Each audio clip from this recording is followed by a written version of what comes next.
Sound check. Good evening. Can you guys see me? Can you hear me? My rack is on order. What? See and hear. Is everything like all the levels balanced and stuff? We're ready to roll. Sensational. Man, I got notifications going bonkers at the moment. Excellent. Welcome back. Lovely to see you all again.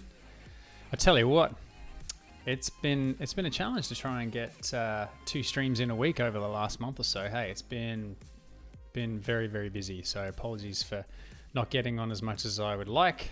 But you know, life and work and all that sort of stuff. That's how it is. The hair is greasy. Actually, I've just got out of the shower. It's wet. Don't do grease, but I do moisture. So good evening, Atwolf, Archbishop, Bitwise, Barney, Gonathu. Thanks very much for joining, as always.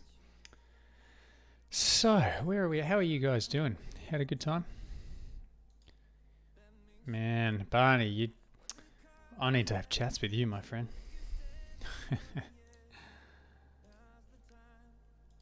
But, sorry, I'm just killing off some of these notifications. We're on half an hour earlier today. And that is because I have to be up early tomorrow morning to do things down in Brisbane. And I want to make sure I can fit an hour and a half to 2 hours of shenanigans in this evening without killing myself. So that's why we're here just a little bit earlier. Now, I would like to be here at 7:30 most days, but you know, the family is currently getting ready for bed, blah, blah, blah, and that's usually where I'm hands-on. But tonight they've given me a pass to get out early so that I can get on here and do my thing, which is very good of them. So continued support from them is awesome. Anyway, where do we leave off? I don't really remember. But before we continue, tea. Tonight's tea. Back on the Gaikura. Big fan. Oh, that's going to keep me warm as well. Although I've got that post-shower hotness thing going on, so I don't feel the cold at the moment. So, can I hack your friend's Facebook? No. No. No. Okay. Back on the 90% as well. I managed to do one of these out of the fridge. So I hope you've got your tea. I hope you've got your chocolate or drink/chocolate equivalents that make you happy, keep you awake, keep you rolling, keep the questions coming, and keep you on the ball with the things that I'm attempting to do. Let's grab some of this.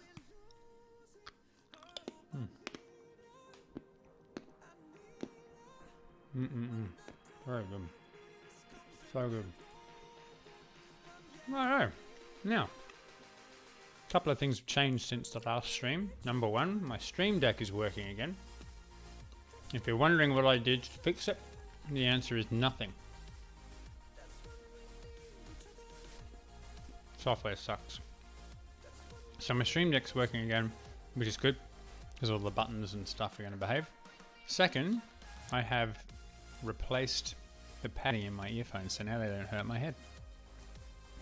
How much of a win is that? Okay, enough boring stuff. Let's flip back over now to our VMware image. Hopefully you all can see that.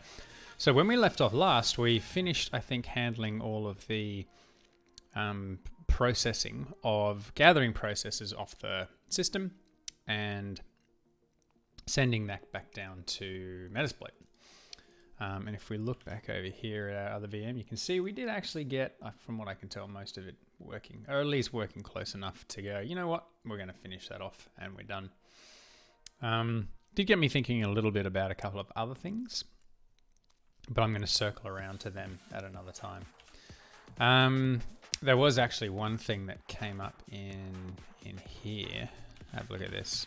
So while I was reading this code earlier on, you can see that in the code that parses the process, we've got this match processes function in sys.rb.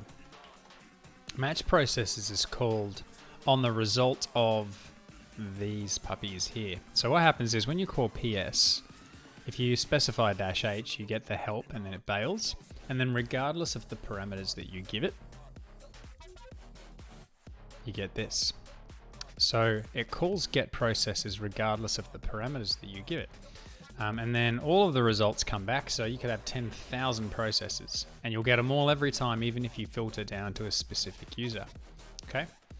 So, and in doing so, when you call match processes, where is it? Def match process. So you can see here, when we're filtering on -s, which means give us all of the system or root level processes, we're actually using hard-coded strings. This is a bad sign because in other languages, NT-authority system isn't NT-authority system. So yeah, not cool. To be honest, I'm going to put a little note here. I put a little note here saying to do address this hard-coded string problem as on different languages languages won't have NT authority system, e.g. French. If you have a look at any of the Mimikat screenshots, you can see like NT authority system is not what comes out. I think French anyway. So I'm going to leave that in there and we'll come back to that another time. But yeah, that is a concern. So you can see like we always get all the processes and then we filter them based on whatever it is.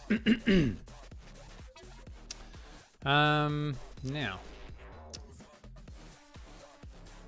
with that out of the way, what we should be looking at next is what other things we can implement in here. Now, the question of are we going to go ahead and do all the channel related things is still there, and yes we are, but tonight's not the night. I'm actually thinking I'm going to pull the trigger and just go for a series of streams that cover it off, because I mean there's a good chance that one 4-hour stream might not even cover it off anyway. So with that in mind, we'll just push on, but I might do that kicking off in the next stream. Okay, so let me have a think. Where did we get all of our... here we go. pgrep, ps. So we're just looking to see which other ones we haven't yet executed. Now, we haven't done anything to do with permissions and tokens and whatnot yet, and I'm not really ready to dive into that because I think dealing with some permission-related stuff is probably going to take a stream in and of itself. Hey, Bandit. Welcome to the stream again, mate. Thanks for coming back. It's good to see you. Execute is sort of off the cards, isn't it? Let's just kick off our listener again and see what commands have appeared. Assuming that my IP address is the same. 153. No, it looks like it's changed. We're on 156 now. So let's open that up. I should really fix the IP addresses for this, shouldn't I? Whoops. So let's go back over here then to our test program for .NET 3.5. Set that to 6. Now I'm just going to kick a session off again and we'll just have a look at what commands are available to us.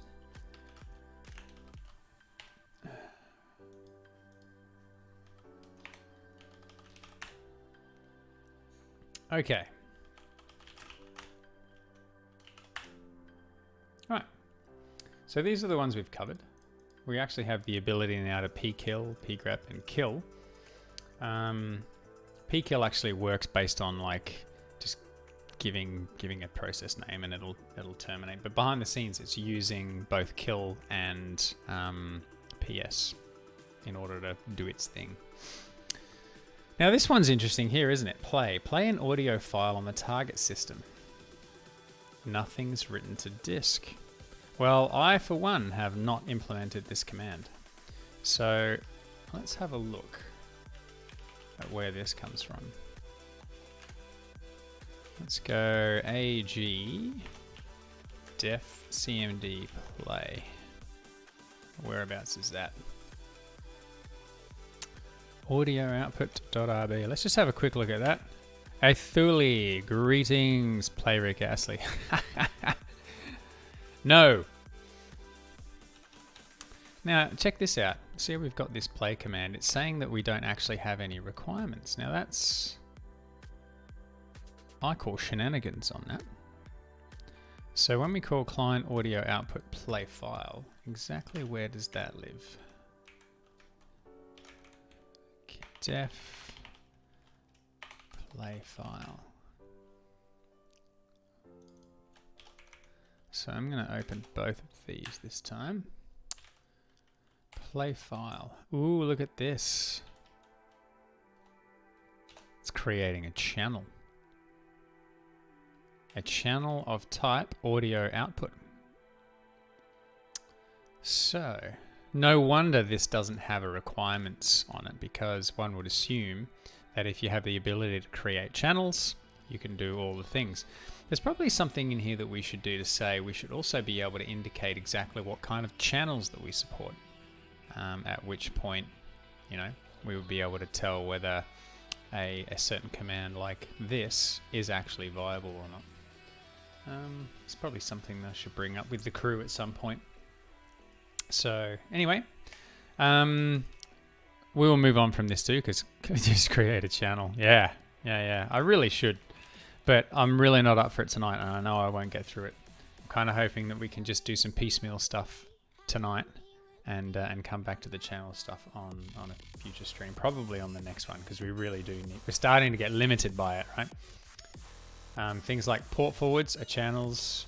Play obviously requires a channel. We need channels for catting contents of files, etc. Maybe even the file editor requires it too. Let's have a look. CMD. I know downloading does. Let's have a look here. Oh, developer. I bet this requires a channel.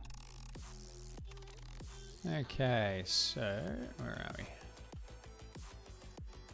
Command dispatcher developer. Edit. Command edit. File expand path. Oh no, this can't be the one that I'm looking for. Sorry, my bad, it's this one. Command edit. So, create a temporary file path locally.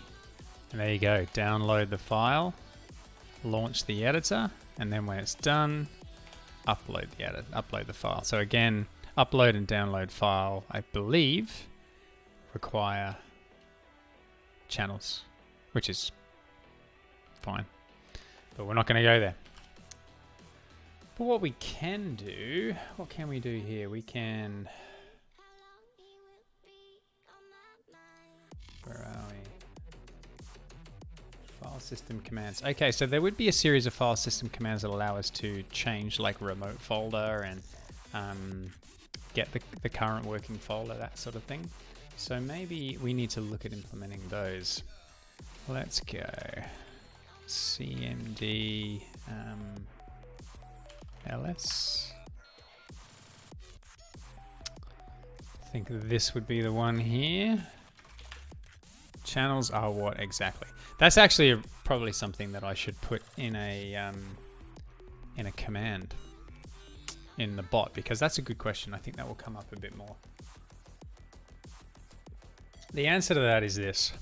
A channel is effectively an abstract concept that works in exactly the same way as channels do in remote desktop protocol and in SSH and things like that. Basically, it just means that over the same communications protocol that Meterpreter is using to talk to Metasploit, you have separate entities at each end funneling data across that connection without interfering with anything else. So a channel is like a logical construct that says, okay, I'm going to open, let's say, a file on the remote, and I'm going to get a channel identifier back, and then I'm going to say, I want to write this data to this channel. And then at the other end, it goes, that channel maps to a file, I'm going to write data to the file. And then you might say, I want to do a port forward. So the channel is actually bound to a port at either end. And so data that's sent to and from, like across the ports, are actually sent across the TLV packets.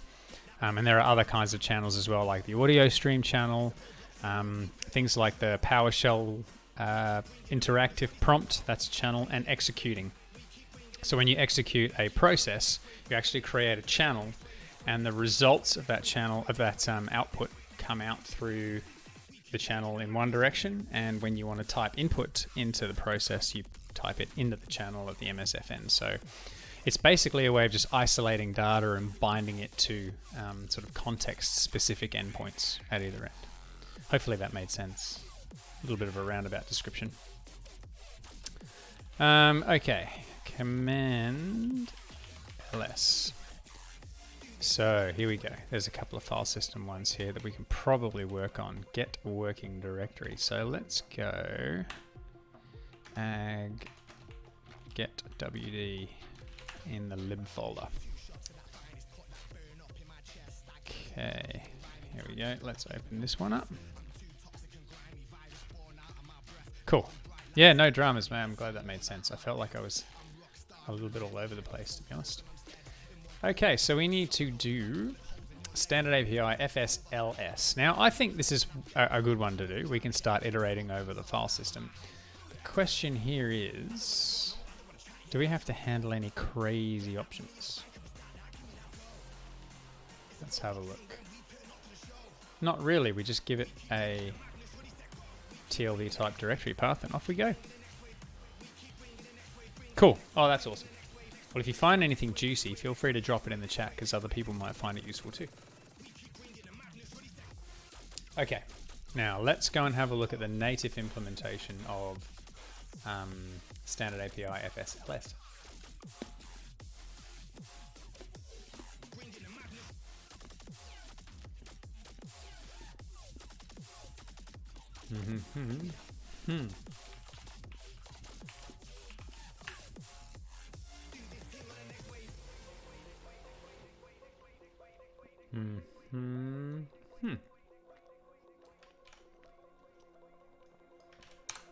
I'm trying to be a good boy and not eat with chocolate in my, speak with chocolate in my mouth. So hard though. Righto. So when we're listing files in the current folder, you can see we don't actually specify what the path is at the top level. That's actually passed in. So if we don't get a directory path, then we just return, yep, that's not correct. And then we leave. Otherwise, we do this FSLS, which we'll have a look at in just a moment. Now, going back over here. Okay. So this requires getWD. So I would assume that getWD is a Aha, synonym for get current working folder. So here you can see get WD is basically a very, very simple please tell us what the current working folder is. So that should be an easy one to do. So let's go sysconfig, what's file system?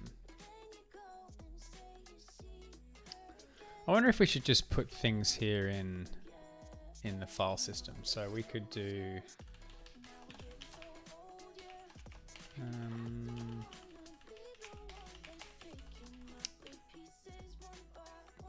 get current. I'm going to go call it get current directory. Okay. Now this is standard API. What was it? FS get working directory. Okay, get WD. So we'll call this get current directory, which is pretty easy, right? We should be able to, I think it's environment, system.environment.current directory. Gets us, that's the fully qualified path of the current working directory. So we should be able to just simply go response.add. We've got to give it a TLV type of, oh, actually, let's just quickly check. Type directory path. Now, is that a standard API thingy? No. All right, we'll need to go and find it now. So let's grab this. Maybe it's in this list here. Okay, so it is under FS at 1200. All right, so let's go and pump that in. So it is under standard API. Standard API, why is it that we haven't got it in here? I see we've skipped a few, haven't we? So this is where it belongs, standard API directory path.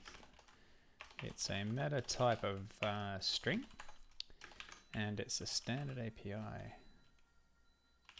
plugin plus 1200U, according to that. Okay. Seem legit? There's other ones here we should probably put in. So we've got file name, because we'll be using these shortly. We've got a file path, file mode, which is a string. I wonder why that's a string. Could have done it as a bit mask, but I guess it didn't make sense. File size is a uint. This has caused us issues in the past, has it not? This should actually be a, instead of a uint, it should be a keyword, because technically files could be bigger, but you're not going to really see I guess you are going to see a file bigger than 4 gig. But yeah, that's definitely wrong. I think that's a known issue as it currently stands. Anyway, we'll fix that another time. File size is a uint. Short name is a string. File short name, that's a 1205, and file hash is of type raw. That's actually surprisingly useful. Thank you for the follow, Takatsuki94. Welcome to the stream. Thank you for joining in. Much appreciated. So that string there needs to be a raw, and that's 6. Now we're not dealing with mounts just yet, but we will get to that. But for now, that should be enough to give us the stuff that we're looking for. Anyway, so let's go back over here, and we should be able to go standard API directory path, and that should be it. Now that we have the ability to do that, let's build that again. Who else is hiding behind the scenes that I am not aware of? Ah, Aaron is actually logged in. Zorkat, Bandit's there. Thule, Angel of Light, Commander Root, Drafty Butt. Good to see you, mate. Electrical Longboard, Lurks, Slocal, V and K, and Virgo Pros. So there's a few names in there that I'm not familiar with, but I'm glad you're all here and hopefully learning something. They're at least the people in the chat. I don't know whether they're on stream or not actually watching, but thank you very much for being part of the show. Remember, fire some questions if you get stuck or things don't make sense. That's why we're here. Now, we've done PWD. We should be while we're here. Should we just bash that? Oh, no, let's not get ahead of ourselves. Let's make sure that we test each and individual piece. So let's see if we can get the current working folder now. Where are we? System commands, file system commands, PWD. Excellent. That wasn't particularly difficult though, was it, eh? Oh, tea. Cheers.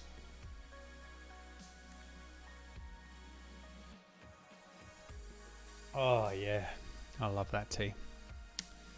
Okay, maybe while we're here we'll do these sorts of things. We've got this shadir, which all it does is clearly it's just going to set the current working folder, and we can do that in a heartbeat.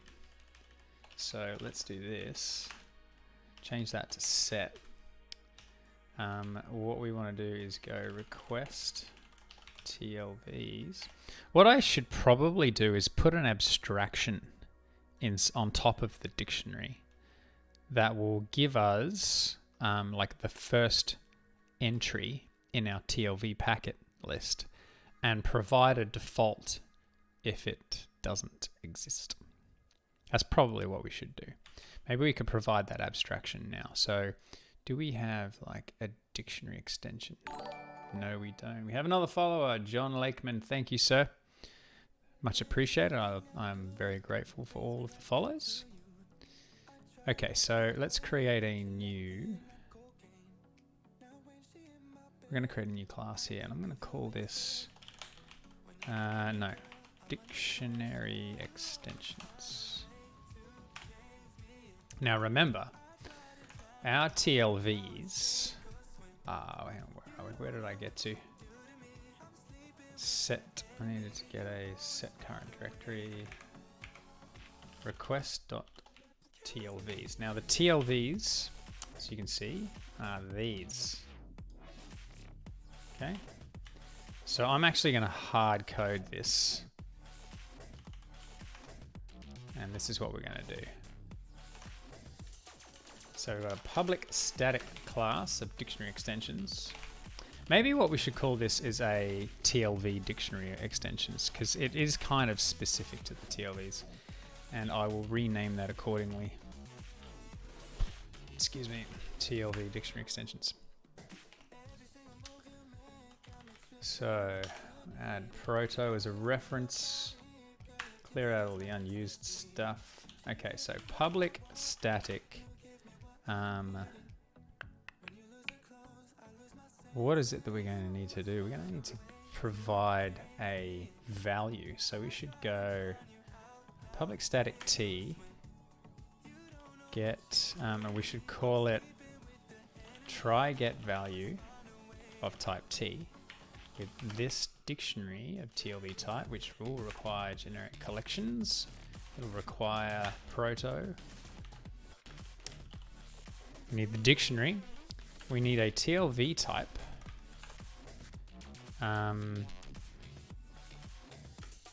And we will need a type of T, which is, we'll call it def, which is the default value for T.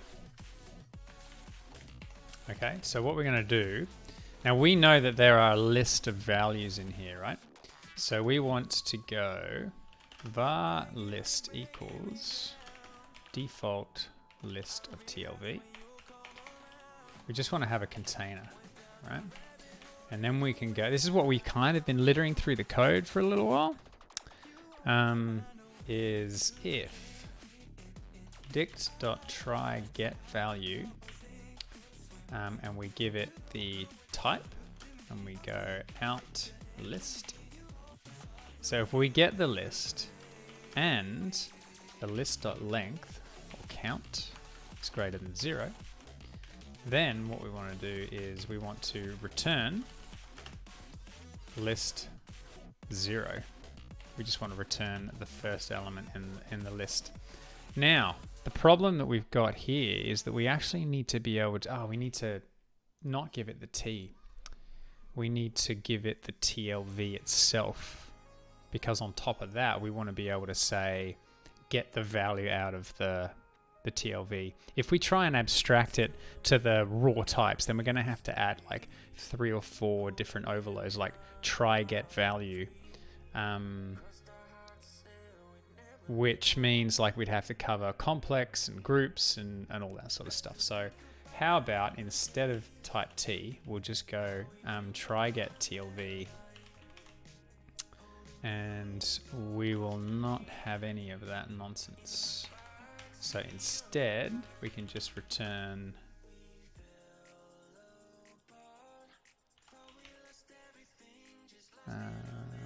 null. Let's see how that flows.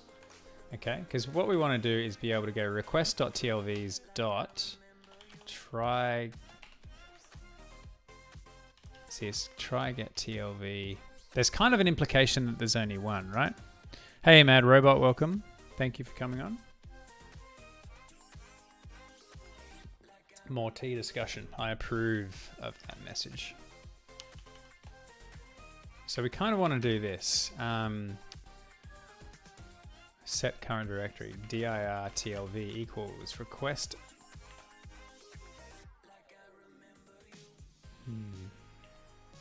Question is, what happens if we fail to set it? We should look at native, shouldn't we? Kind of bouncing all over the place here. mkdir. Which one are we doing? Again, we're calling set working directory, which means we're doing change directory. So let's do this. Shadir. Set current directory. And we want to call try get TLV. Come on, we need extensions. Using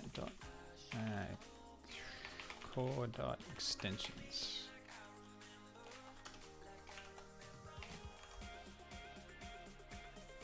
TLV type list of TLV dictionary. So this should be fine. Public static. I don't know why that's not hooking up. There we go, it's got it now. Try get TLV, TLV type dot standard API directory path.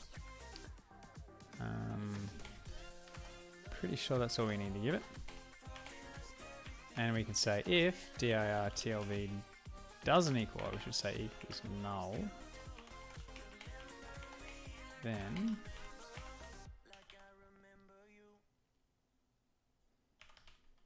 we know that that's a success, and we are just going to go system.environment.current directory equals dir tlv dot value as string. Now, why is this getting snarky with me? So this does not contain a definition for try get TLV and no extension method try get TLV accepting a first argument of type dictionary TLV type list TLV could be found. Am I missing assembly reference? Now, actually, I know why this is happening, because I need to add the extension to metserv for 40. Add existing item. Go to met35 extensions. TLV dictionary extensions, and then add that as a link. And now we should be good. Hey OJ, I want to go climbing with you again. I do too, Will, and I'm going to be coming to Canberra again in the not too distant future, and we will do just that. We will make that happen. All right, so with that out of the way, let's see if our change directory functionality behaves. So we should see a few more now. So we've got print the working directory and cd. So let's go pwd. We can go cd dot dot. Oof. What happens there? No, that shouldn't be equals null. It should be doesn't equal null. So our else case is that.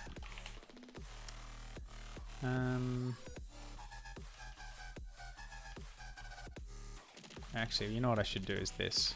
If that, or tlv dot value as string.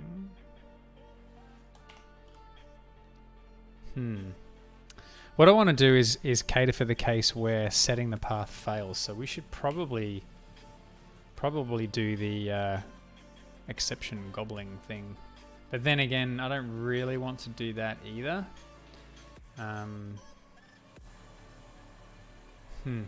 Let's have a think. I think at this stage I'm going to assume that this... No, I'm actually not. I'm going to try and do this. This is the Pokemon pattern again to a point, but we're going to go response. So we can probably default. Yeah, let's do this. Result equals packet result dot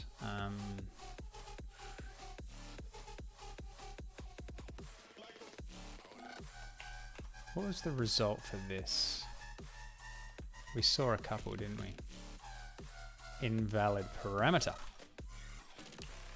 Packet result dot invalid. Well, maybe invalid data is good enough. So this will only work if that actually succeeds. And then here we can go set the response result to result. And here we can go and just set the result. We don't care why this fails. Or at least not at this stage. Oh, that's awesome. Well, I'm looking forward to seeing you two again, buddy. We'll have a really good time on the walls, I promise. 3 hours of climbing. Yeah, man after my own heart. So good. Okay, so I'm going to run this again. Sessions -1. Let's see what happens when we cd dot dot. Now dir tlv is correct, so what have we got? It is actually a value of dot dot. Does that work? Current directory is now bin.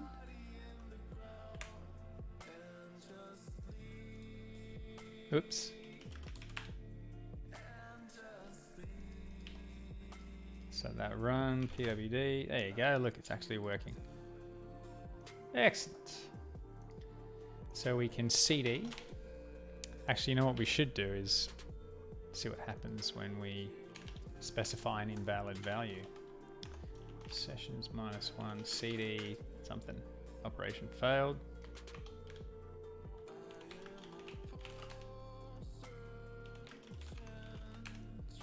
That's fine.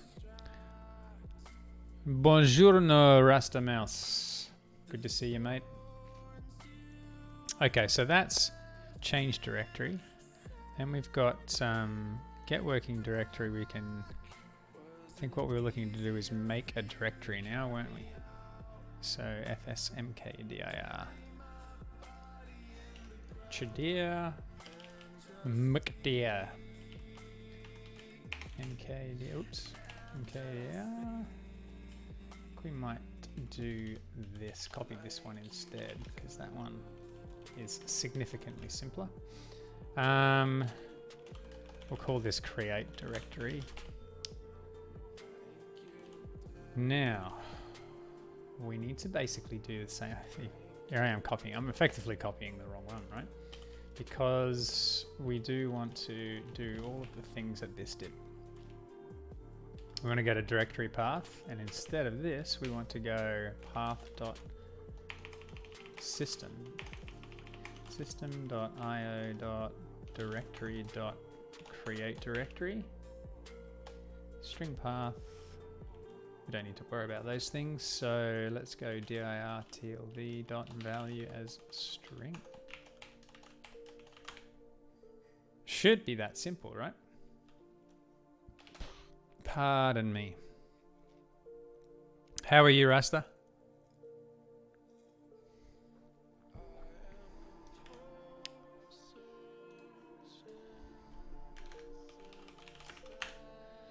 He is good. That's good to hear, my friend. Righto, so we can make a directory now. So if we can't ls yet though, can we? So in debug, as we can see here, we go to this PC, C, I'm going to put code in here. Interpreter bin debug. So we're in here, right? We should be able to go make directory foo. Oh. That didn't work. Maybe it's because we actually need the full path. And it only passes maybe a subset of the path in. So what we might actually have to do is like do the expand path thing if there's no actual root on the path. So if we go create directory, let's see what happens here. I'm assuming it's going to bail at this point. Let's have a gander. Huh. Did that?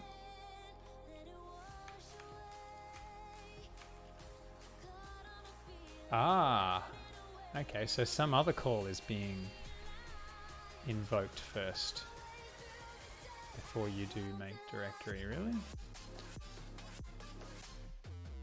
No, I guess it's not. mkdir create request standard API fs mkdir. Did I not?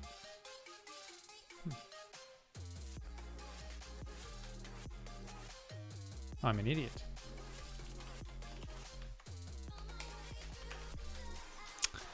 I forgot to actually wire the right function in, Gonathy. That's how dumb I am.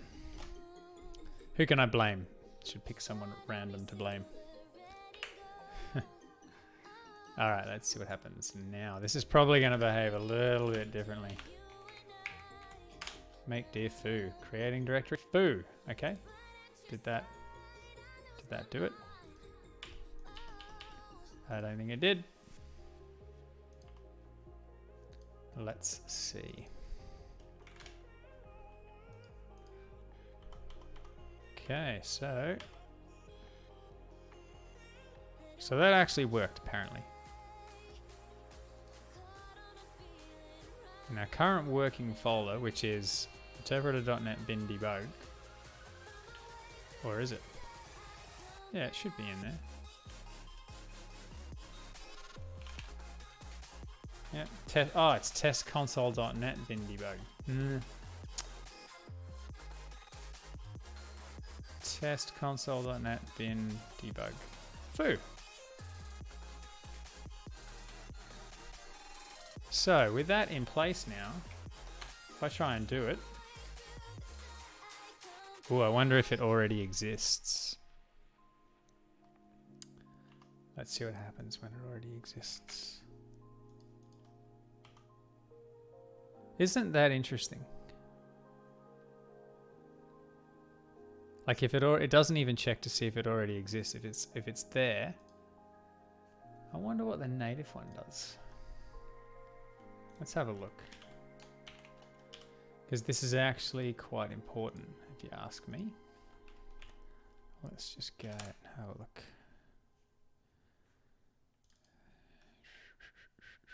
Request fs make dir, which is here. Okay. fs mkdir. Righto, so the file system functions are elsewhere. Fs dir, here we go. Fs win. So what are we doing? We create directory w, which should. I know it says create directory A, but it'll be the same thing. Okay, so error already exists would return error path not found. One or more intermediate directories not found. Okay. So we could get either of these, but for some reason our code, that is expected behavior. Yeah. So what we should probably do is, first of all, I'm going to do this.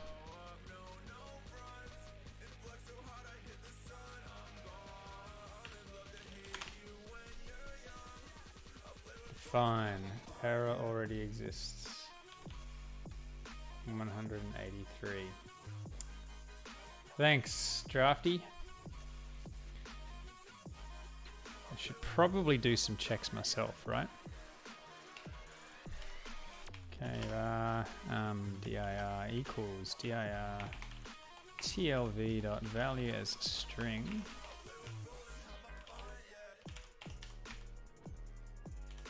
So we will do this. If not system.io.directory.exists dir. So if it doesn't already exist, we will try and do this. Okay, determines whether the pass. So from there, if it doesn't exist, we'll try and create it. Otherwise, maybe what we should probably do here is set the result equals packet result dot. Now, according to the native implementation, what are we doing? We return result of whatever this Win32 API is, 183. So if error already exists, is 183. Sorry, I'm pressing the wrong buttons. So then if we go back to the packet result, oops, F12, error already exists. That was 183, right? Yeah.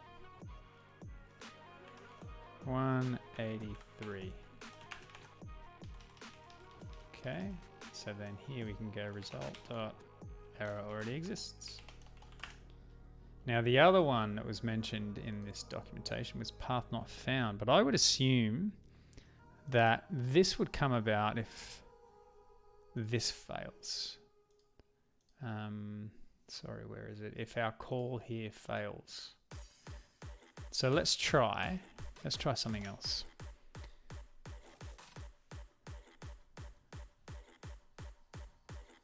Yeah, we'll blame Justin.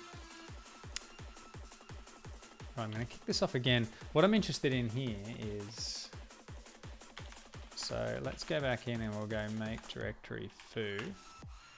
Operation failed 183. It's interesting they didn't actually look up the Windows error. I would have thought that it would have done that magically for us, given what we were seeing here in the native implementation, but hey. But the good thing is that clearly came out the way we were expecting it to. But what happens if we go, let's say we go make mkdir, actually hang on, single quotes. What happens there? Did that do everything? Really? Man, that's not what the native version does. Oh well, that's handy. Means we don't have to do anything else. Crazy. Now I think the reason why we're not seeing Windows related errors is because we don't have the Windows related mapping going on in our session. Well, we can look at that later.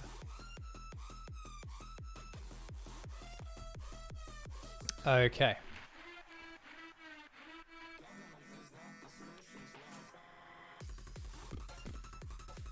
I wonder if we should, like,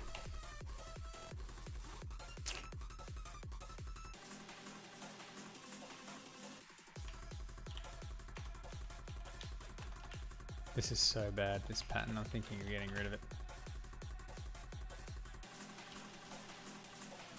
Actually,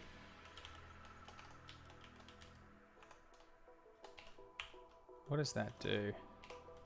Yeah, it doesn't check for null, so this would actually make more sense. So we actually get the TLV,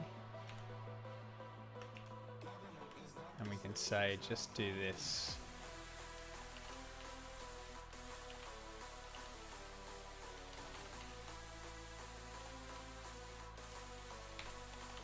Which is filthy, but it is actually cleaner and easier to read.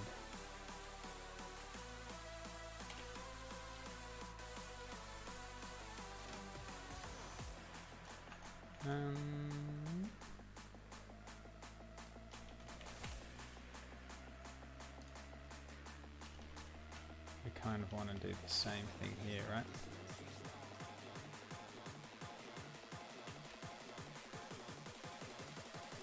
I'm going to leave this one alone, actually, because there's a little bit more complexity to it than that. Yeah, it's still there. An invalid character. That's a good idea. Let's try that. Gonna thief. Oops. mkdir. And we're going to get an invalid character on the clipboard.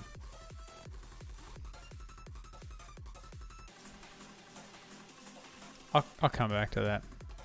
Yeah, $. That's good. Let's do that. Oh, I got a breakpoint here still. Ooh, what? That shouldn't have worked.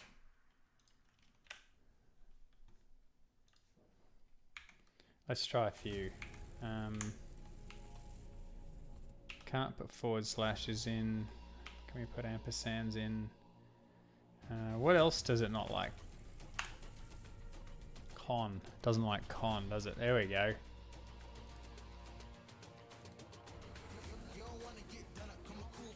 Con always fails. Con. I do find it amusing that Drafty Butt said the word colon. Not going to lie. So I wonder what that exception was though. Let's have a quick look.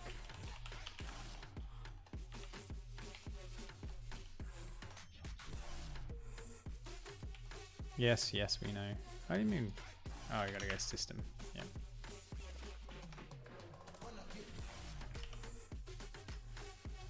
Let's see what happens here.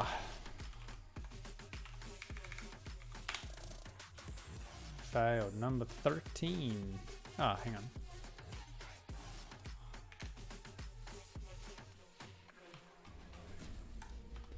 So what is the exception? Why is it null?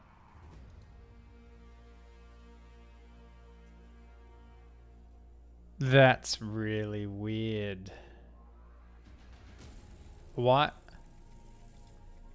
Do I? Ah, yeah, thank you. Thanks, Drafty. That saved me again. I was sitting there going, why is it? Oh, yeah, I do actually have to step into the exception handler to see it. Absolute paths. So what do we got here? What is the exception type? A is...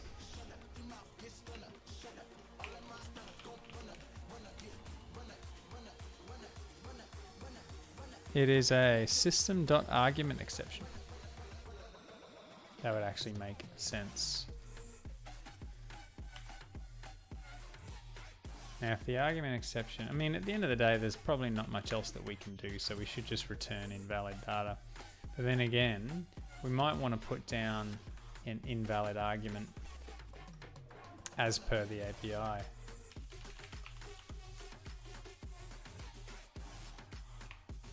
Is there one?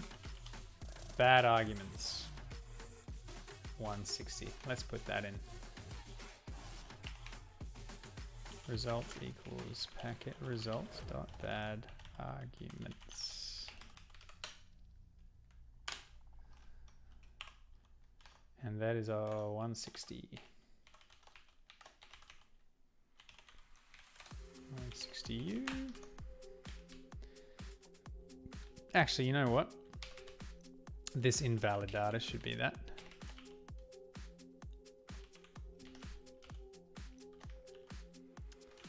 So invalid data, that should be bad arguments. Create directory should be bad arguments. All right, that's good. What is the point of a try catch if you're not going to actually do anything? Well, there are times where things will fail, but we actually don't at that stage care why. But we're try catching because if we don't catch the exception, then the program will crash.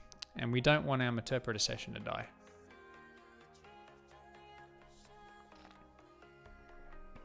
Simple as that, really. Okay. Back to what we were doing. So we've got this. Make directory, change directory. Removes the supplied directory if it's empty. So that's just going to assume that we should be able to delete. So if we can create, we should be able to delete directory.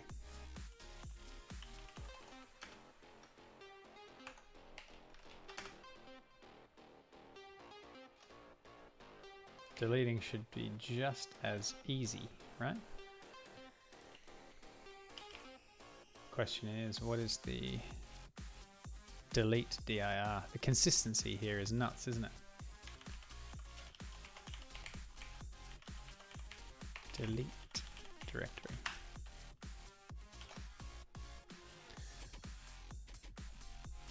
Is a catch required after a try? Yes.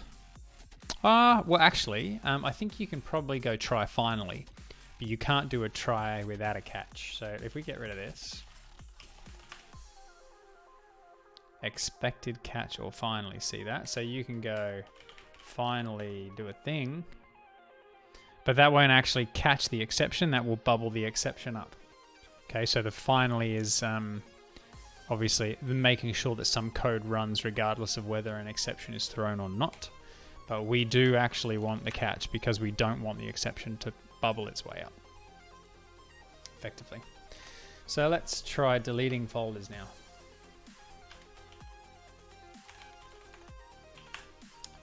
Okay, so we can go make directory test.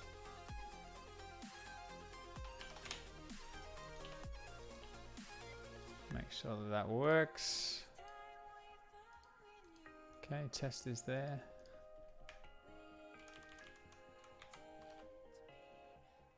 Is it rmdir? Is that what it is? Make directory. Oh, did we? We didn't wire it in, did we? Yeah, we did. Delete D. Delete di. I put an uppercase D. Oops. Time to make a wrapper for I don't give a. Hey, that's exactly what Pokemon does. That's exactly what the Pokemon pattern is. Isn't try parse faster? Try parse what?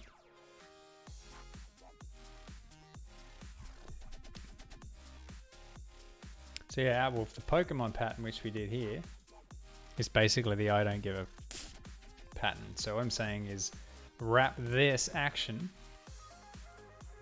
in a... you know what I should probably do is take it away from an object and actually make it so that it's at a global level. Nope. Nope, the Pokemon thing literally just says do this thing and wrap it in a try-catch. Try-catch approach in framework and backend programming because more information can be given to the client about the error using try-parse. Yeah, mate. Barney, you're way off context here, my friend. So we don't, number one, we've got a generic sort of, you've given us an invalid argument, otherwise the thing would have succeeded. So if we look, for example, here at the,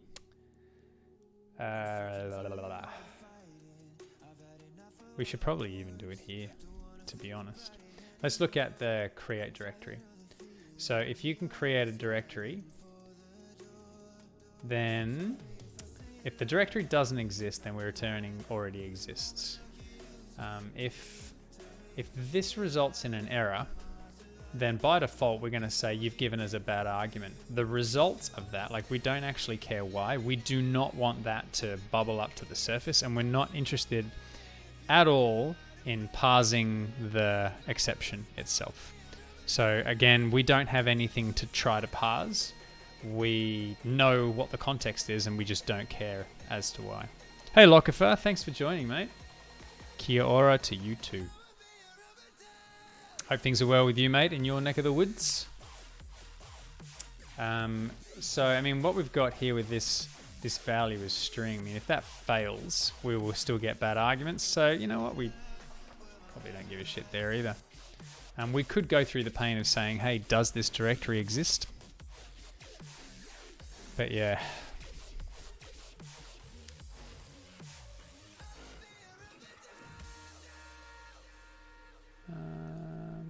The reason why I added the Pokemon thing to object is because basically it will appear everywhere without us having to include in the global namespace the definition of this function, whether it's, you know, static or not. Most of the time it's associated with an object that we want to operate on. It's still a bit dirty though, I'm not gonna lie. Okay, so when we try and delete a directory, we want to go if it exists, then delete it. Otherwise, what happens when we try and do that in Win32? Create directory, there's going to be a delete. What's the opposite of delete? Remove directory. What errors is this going to return? Makes directory, marks a directory for deletion on close. Therefore, directory is not removed until the last file handle.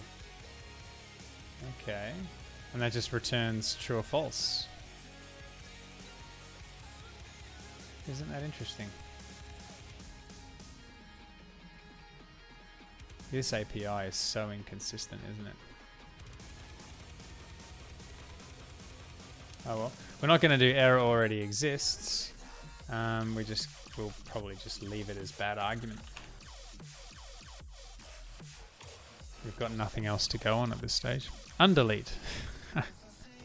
Yeah, that is Windows for you. Like, no one's really thought long and hard about the APIs, have they? Built.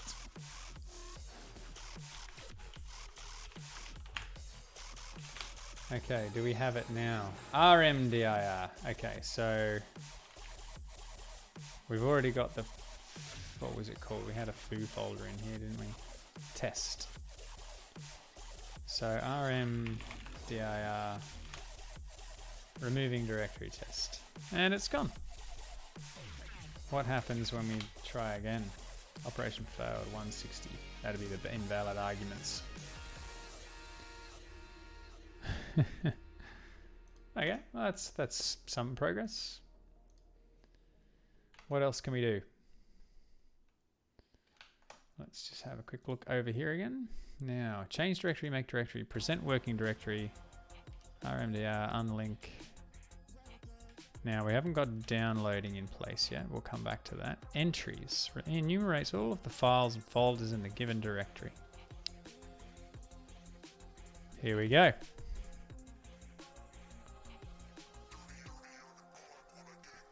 Enumerates files with a bit more information than the default. So there are a few different ways that this can be. I think we might dive into this. We're an hour in. So let's do what ls would do. So there's entries and entries with info. So clearly they're both using the same thing. What's this? Enumerates all the files and folders in the directory. So glob, I would assume, includes like star dot something. So let's get implementing this. Let's go. We'll go call this list. We'll call it list entries because we could be listing files and folders. And for now we will do IFS. Okay. This would be STATAPI IFS ls this.list entries. Okay. Insolent Fool. Welcome to you, mate. How are you? Oh, yeah, webcam snap. That'll be fun. But we actually think we need to do that. Is that part of standard API? Yeah, it probably is. Probably is. So for some reason, actually I have noticed this a little bit. Some people try and chat in the chat and it leaves comments on the videos. So for those of you out there who have used the stream or tried chatting in the stream and haven't seen me respond, it's because you're leaving comments on the video. And I don't know why that is. I know, chatting in the chat. It's just obscene, isn't it? Insolent Fool, on the last stream you were gifted a sub by an anonymous gifter. Akido Nof, hello. Dad. I am a dad. I can be your dad too if it makes you happy. Okay, so clearly we want to enumerate the current folder. Now, let me just quickly duck back here. So we do actually give it... What are we talking about? We give it the full directory path, right? Now that, because it contains a glob, we might actually have to split this. You want to know, J-Dad? You guys are funny. Now let's take this actually, because this is more in line with what we're looking to do. Right, so let's Pokemon this baby.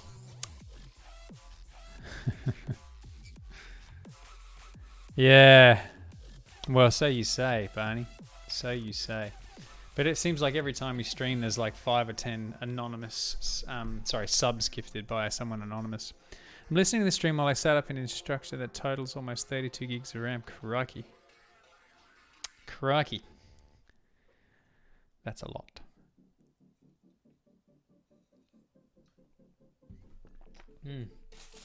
I need another piece of chocolate. Is anyone else out there eating chocolate? If they're not eating chocolate, what are you eating? Share your stories.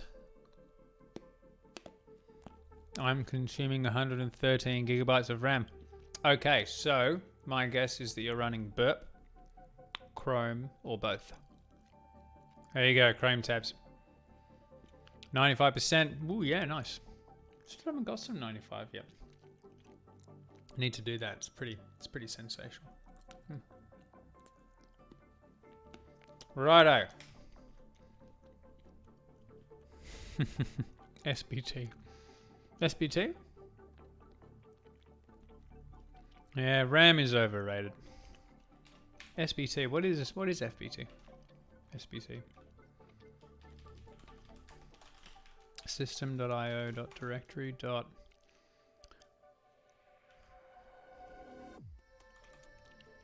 Enumerate file system entries. Returns a numeral collection of file system entries in a specified path. Really? So this is interesting, isn't it? Let's get file system entries. The names of all the files and subdirectories in the specified directory. That's what we want. Now the question is, does this have globbing? There you go, search pattern.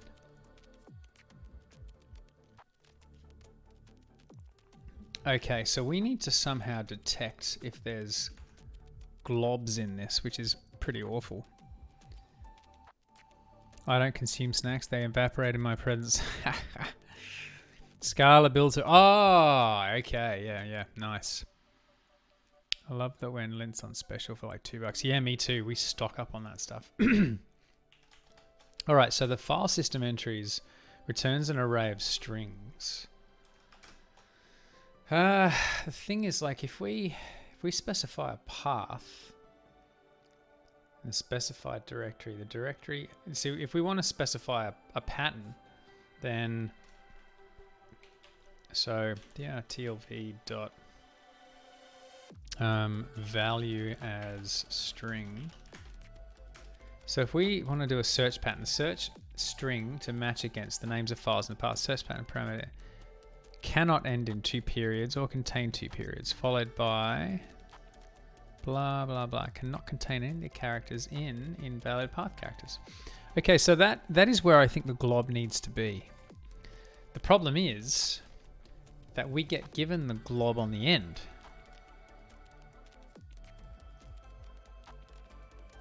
Which is just unpleasant. It would be easier if the API just supported the use of the glob directly in the parameter. Well, let's start with just by passing it straight in and see what it says.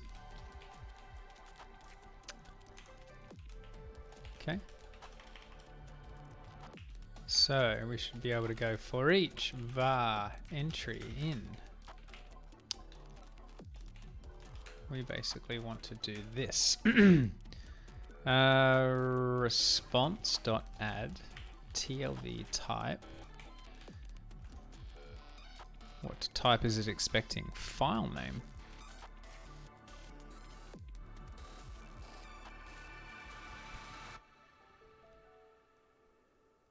This is interesting, isn't it? So that iterates through each of the file names, whereas this one here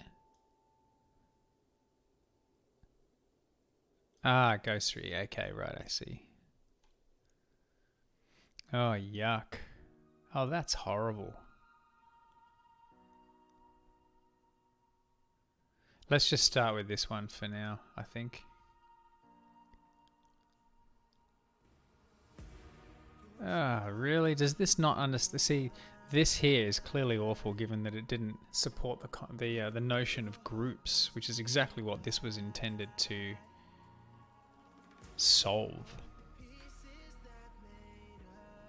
Gross.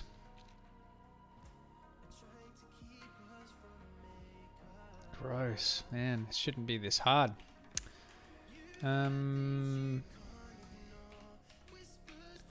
Oops. Dot standard API. Whoops. File. Is it file name? Is that what it was? Or was it file path? Sorry. File name. It is file name. So for each one of those, let's add entry. That should be pretty much it, right? Oh.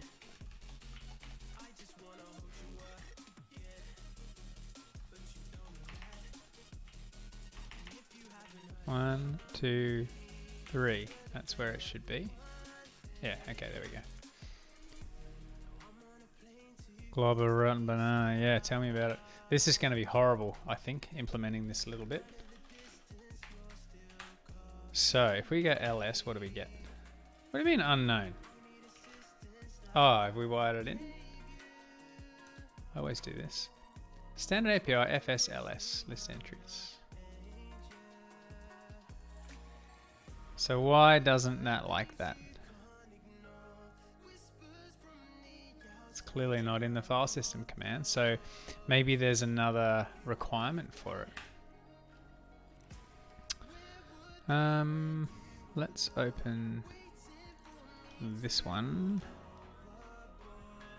as well as dir cmd ls. Okay, so we get the current working folder.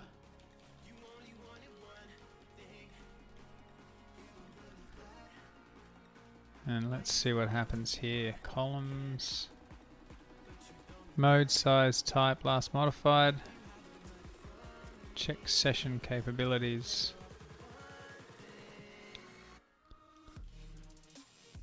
Ah, look at this. File globbing not supported. Okay, that's interesting. Aha, here we go. Look at this. fs.file.stat. So it wants to stat the directory or the file first. So we would need to implement file.stat first. So maybe we need to take this file stat, initialize, update 32. Here we go. Gets information about the supplied file and returns a populated hash to the requester. So this is what we want. Okay, so let's find out what the native implementation of this fs stat is in order for us to support listing entries. So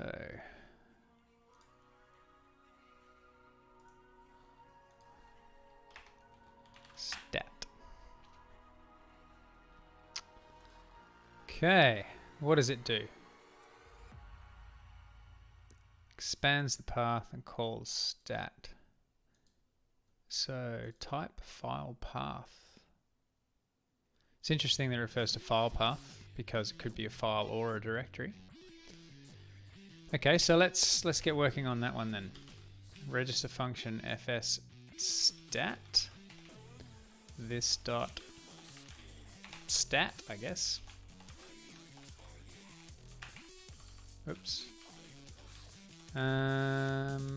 Stat, that's, yeah, is what it is. Let's take this, just put it in there so that we know that we can continue. I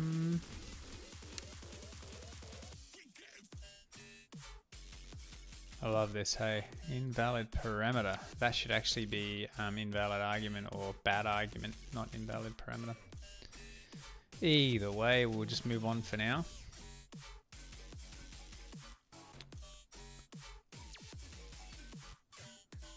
TLV type stat buff. So there's this struct meterp stat.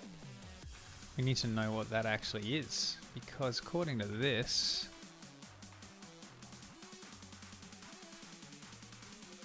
stat buff and stat buff 32 go through the return stat buff and fix up the values and insert them into a hash. That's really interesting. This area of code is completely new to me. So let's see what this thing does. Fs stat might do this in a different window. So win32w stat.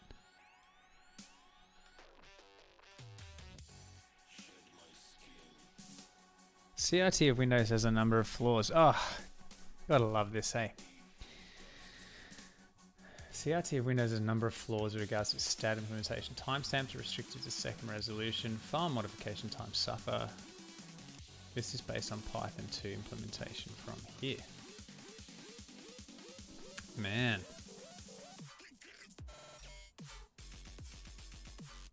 Isn't this awful?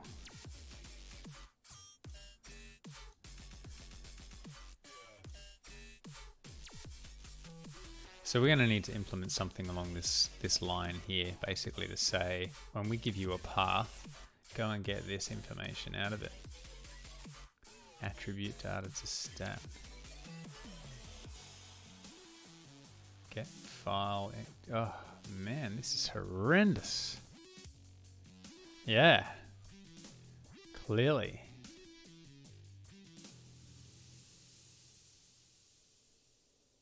Implement our own stat based on the Win32 API directly. Okay, so get file attributes.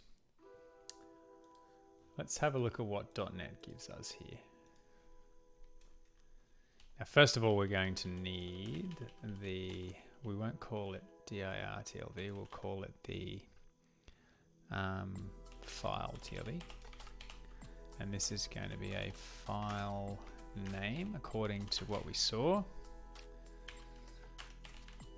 File TLV. I really shouldn't be doing this Pokemon thing. It's pretty awful. I'll refactor this, I think. It's just, yeah.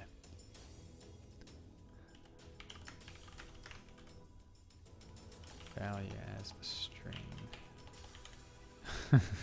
Yeah, I should put the Pokemon thing in the bot as well, shouldn't I? Okay, so Ingress. Yeah, that's really obscure, Drafty.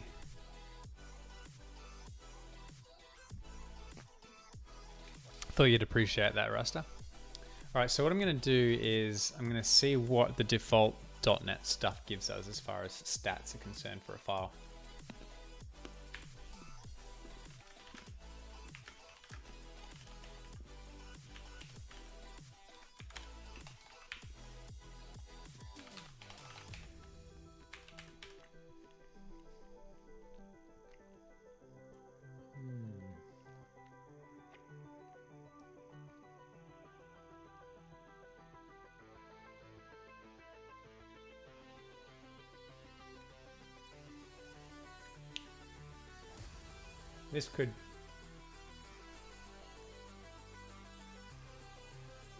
This could probably give us what we want, right? Dong ding oolong, yeah, that stuff is awesome. I might have actually spelt oolong wrong. I'm yeah, look, let me dig it up for you. T2T dong ding. Here it is. Where are we? Oolong T. It is double O, not U. I can tell I'm a nerd, hey. Oolong loose leaf is this one here, I believe is the one.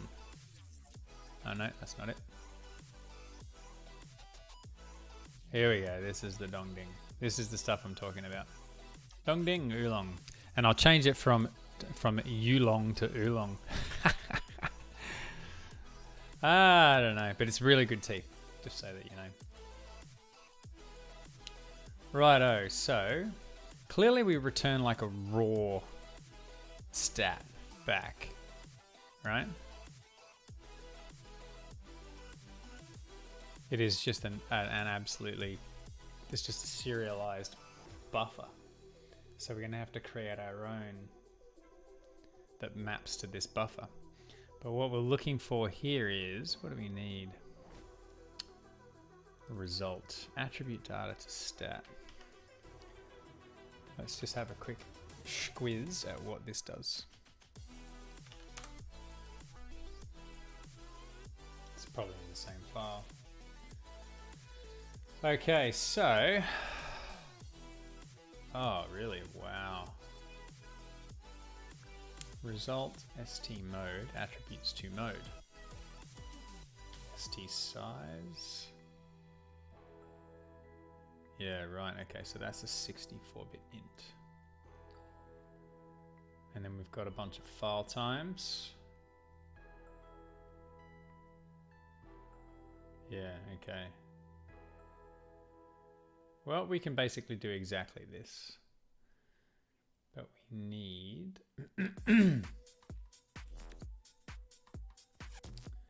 This is pretty ugly, isn't it? I was hoping that this was going to be really nice. Yeah, exactly. Oolong. It should have been oolong. Oolong. Oolong. I'm such a goose. Actually, I can probably fix that now behind the scenes because magic stuff.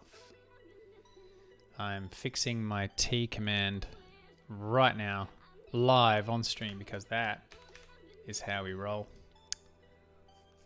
There you go. Try it now.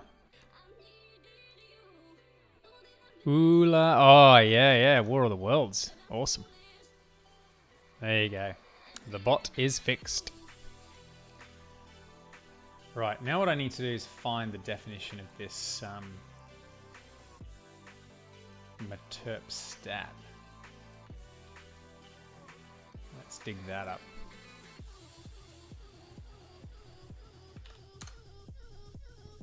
Pardon me.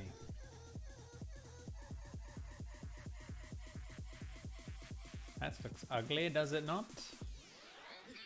We should probably define that as an internal structure somewhere in here. We will go private struct We'll go all .NET-y on it, Meterpstat. Now each one of these needs to be a uint.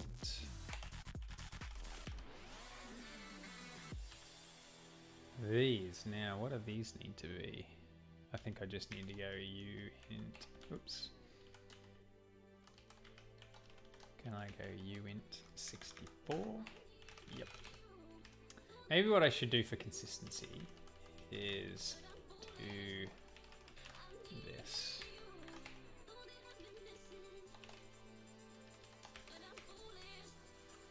There we go. So that's a Meterpstat. Now we need to do, what do we do? How do we pack structs again? .NET, oops, .NET pack struct. Struct layout, here we go. Okay, sequential pack equals 0. Looks like so compile exams you must specify unsafe, really? I don't want to specify unsafe. Pack equals 2, maybe we should just go pack equals 1. Why would you specify pack as 0? The field type. Alignment of the type is the size of its largest element.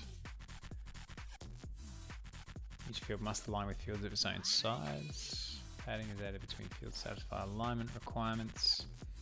We have the added benefit here though of not having to worry about alignment in this case because every value is a multiple of 4, so we probably don't need to do anything other than layout kind.sequential because the sizes should be okay.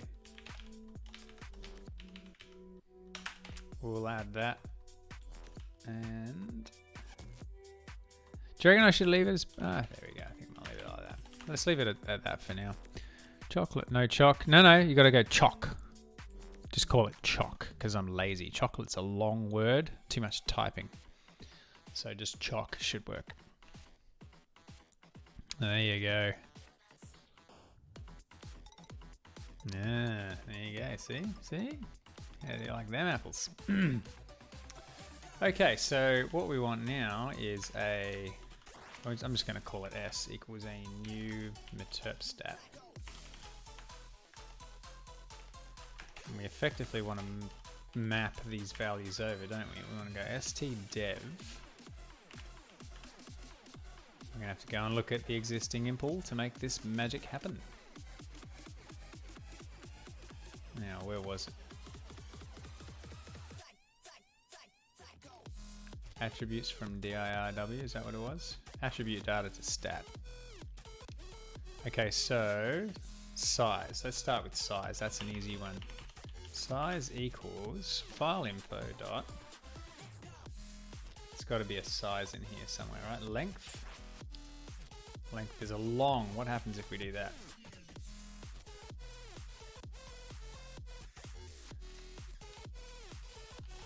Let's make each one of those public. Okay, so that's a U long. We're just going to have to cast it, I think. Oh, okay. If that's a U long,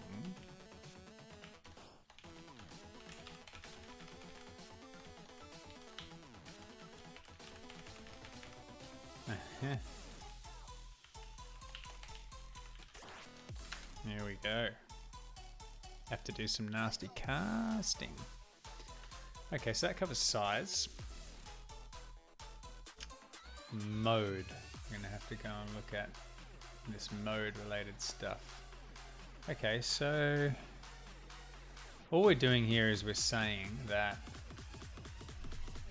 if it's a directory,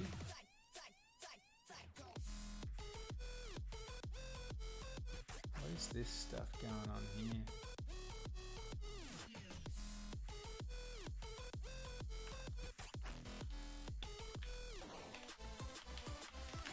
ST mode equals fi dot attributes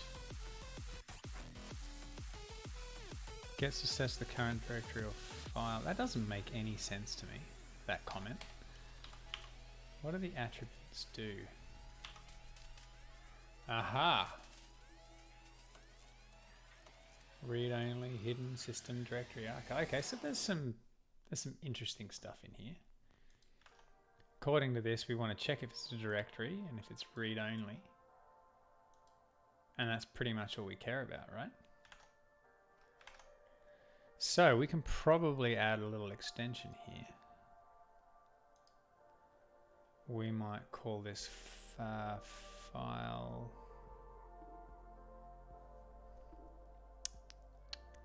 We might create a generic class here that's like file system extensions and group some stuff together. So public static class file system extensions. We could probably go public static.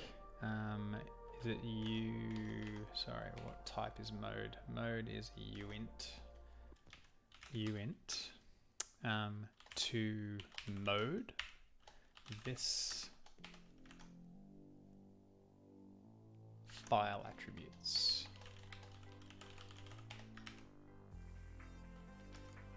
And if file attributes isn't enough, I shouldn't have done that. I should have done that.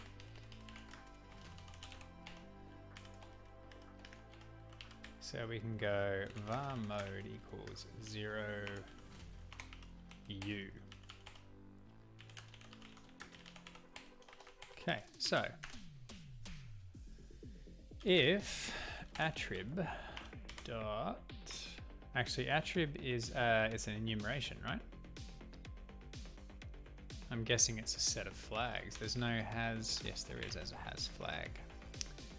File attributes dot. Okay, so if it's a directory, according to this, we do whatever that is.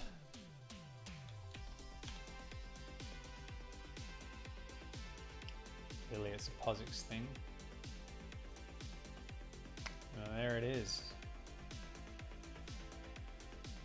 Let's have a quick look at this stat.h because I reckon we may need to define a couple of these.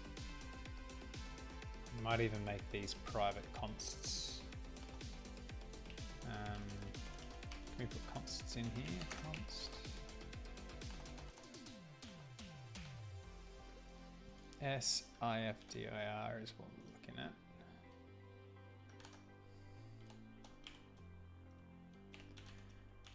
Const uint that equals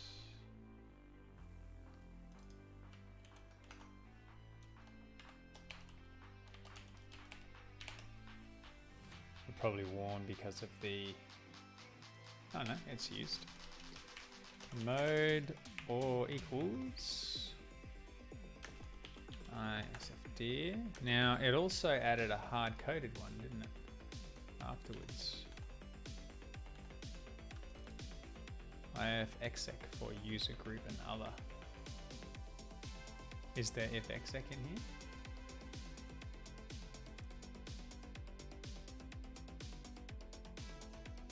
Oh, okay, so it does it for... Okay, that's why it's hard-coded.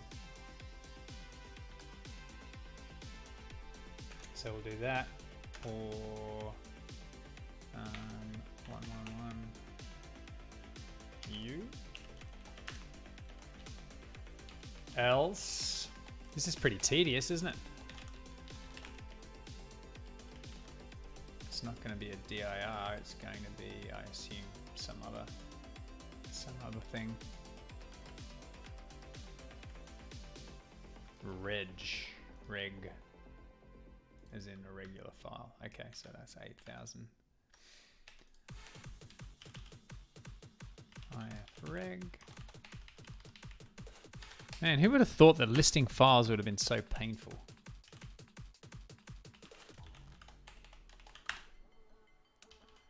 Okay, so on top of that, what else are we doing? If it's read-only,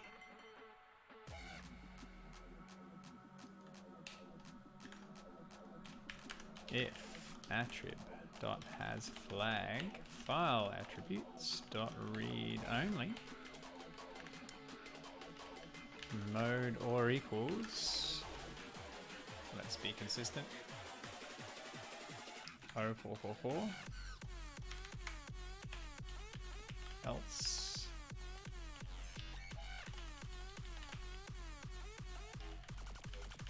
this is pretty ordinary, hey? Do you have to match the whole thing due to being parsed on the Metasploit side? Yeah, I think we do. We have to construct a stat object that is, because that's parsed on the MSF side, so we have to do exactly what this is doing. Otherwise, yeah, we're in trouble, which is really crappy. Okay, so now I have to add, oh no, I didn't mean to do that.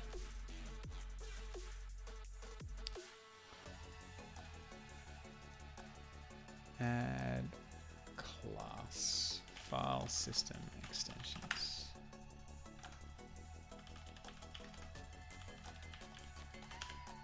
Okay, now I'm going to get rid of this one. And we're going to add an existing item. We have a new follower, CR3WOXGR. I have no idea how to pronounce that, but thank you for the follow. Add that one as a link. Okay. Does not contain a definition for has flag. What do you mean it doesn't? Of course it does. Using met.core. Oh no. We have enum extensions in here. Has flag. There it is. I can see it.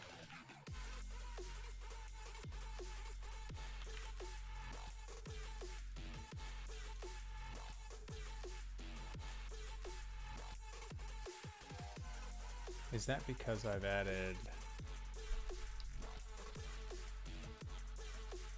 Okay, so that's definitely gone now. Let's have 3.5 extensions. It's definitely there.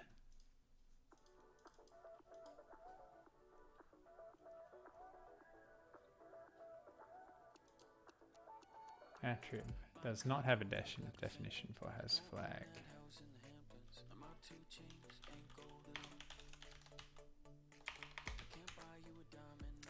So this is saying that it's not available in 3.5.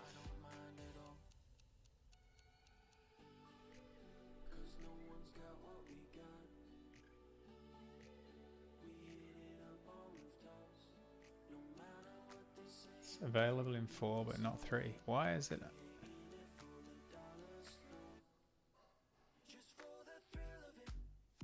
What have I done wrong here? Because we added it here. So it should somehow magically resolve, because in the case of .NET 4, there it is.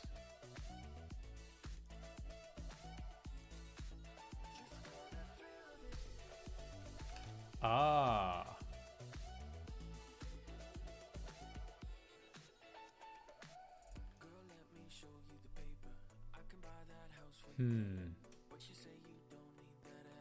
Yeah, okay, that makes more sense. What we need to be able to do is add this extension. No, I've just figured it out. The problem is that this has flag is hard-coded to an enumeration type. Maybe if we went public static bool has flag this enum.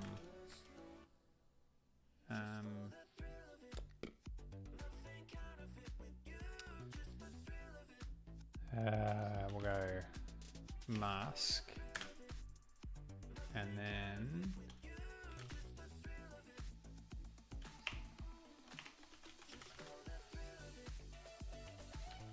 oops, how do I reduce that? There you go.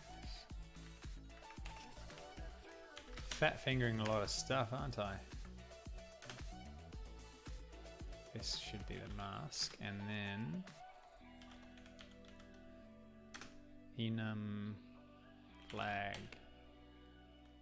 I'm pretty sure we should be able to just do that. And then have that.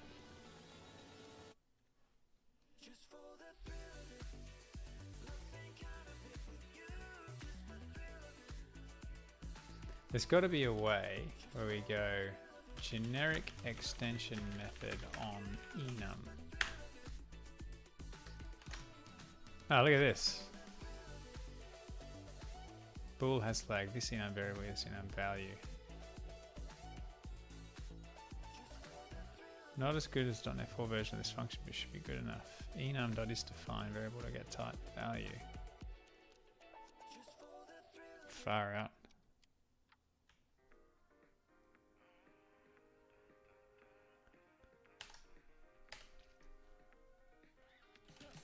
So if we just long this,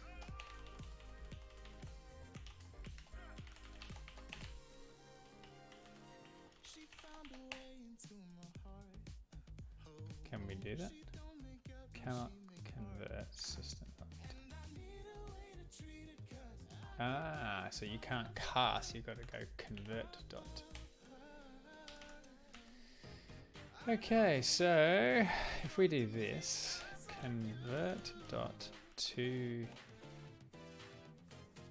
uint64.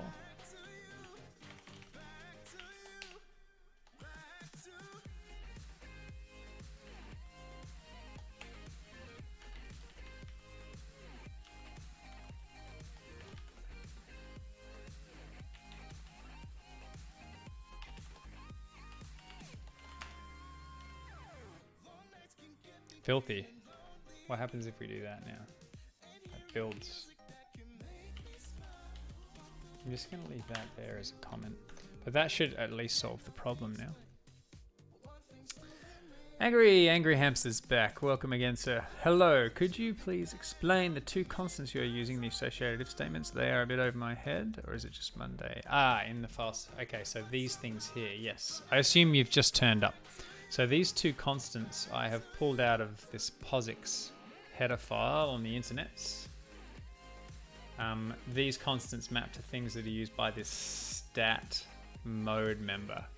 And we are currently re-implementing the version, the code that's implemented in the native extension, in the native implementation, sorry, in .NET so that we can do exactly what we're doing in the native version. And so because MSF is going to parse this in a certain way, and so we need to return the same data in the same way effectively.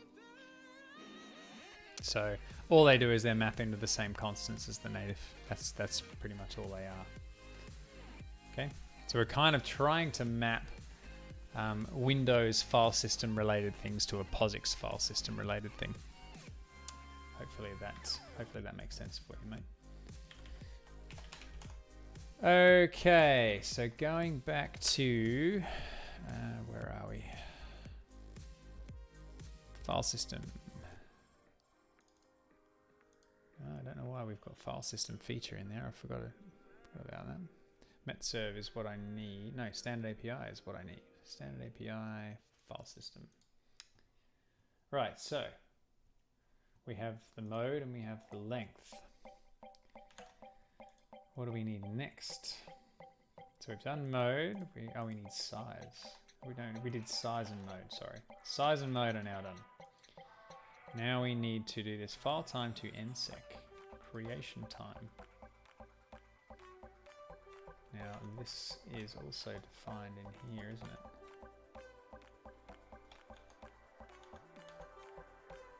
File time to nsec.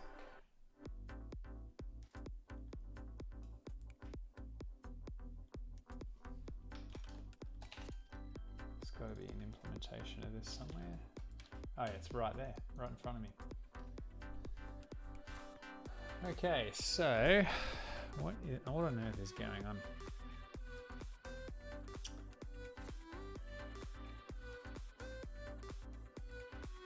Mem copy.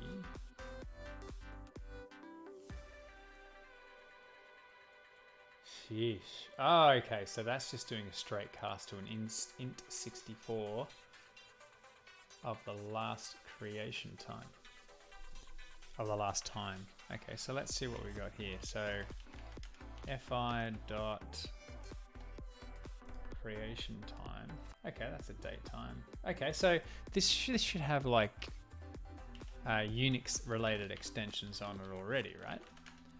So if we had stc time, so that's the created time, fi.created, creation time. Now, should it be UTC? I don't think so. There's no...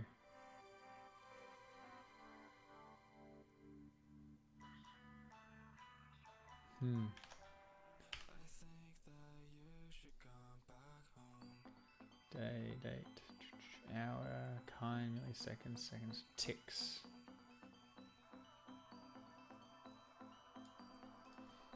There's got to be a .NET date time to Unix timestamp function somewhere. So it takes whatever it is. Okay, so it is going...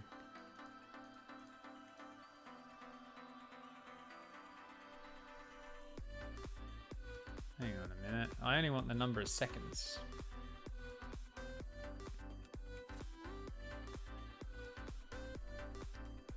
Oh no, that's going the other way. Unix time. We want to go the opposite way.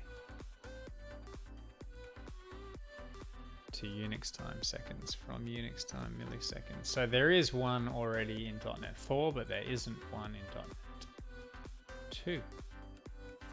Here we go. Date time to Unix timestamp. Is that what this is for? Just to confirm, is that what we're doing? C time.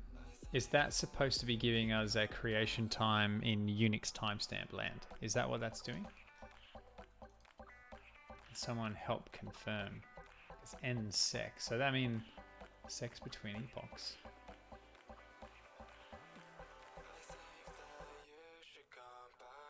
Yeah, far out.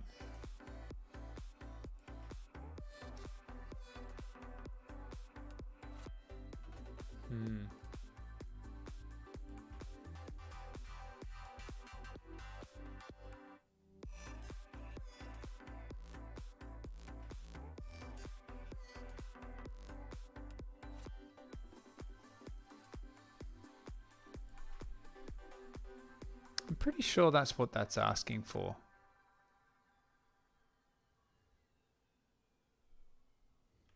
So let's just create that extension on the date time as per what we're seeing here. Do we want double? I'm actually going to convert that to a keyword. Nobody's commenting, so I'm going to assume that you guys are happy with what I'm doing. Is there a date time extensions in here?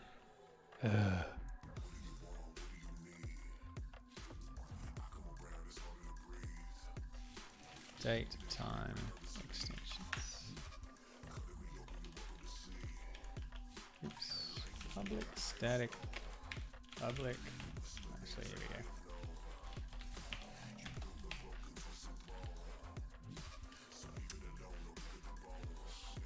As long as we're referencing UTC, it shouldn't matter too much, right?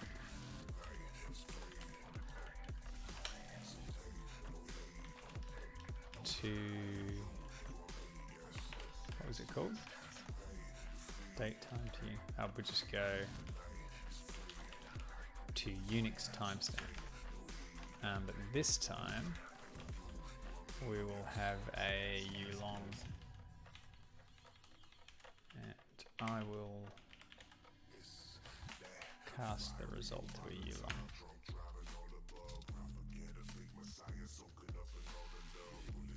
It's a shame it's a double, but hey.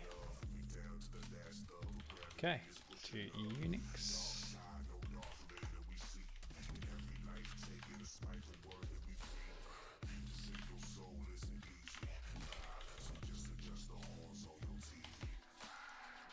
Oh, this is whinging because I need to add the extensions here as well. Add class, oops, cancel. Add existing item, date time as link.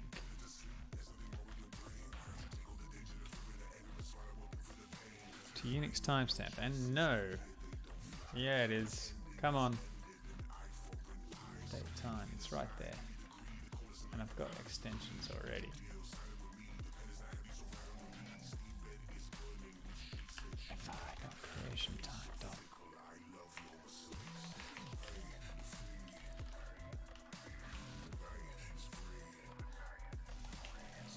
Did I make it private or something stupid like that? Public static class, public static ulong. This is in the extension, yeah. Oh yeah, thank you. This. Thank you, Drafty. Legend. That makes way more sense. ST M time equals fi dot modify. There's got to be a modified time, right?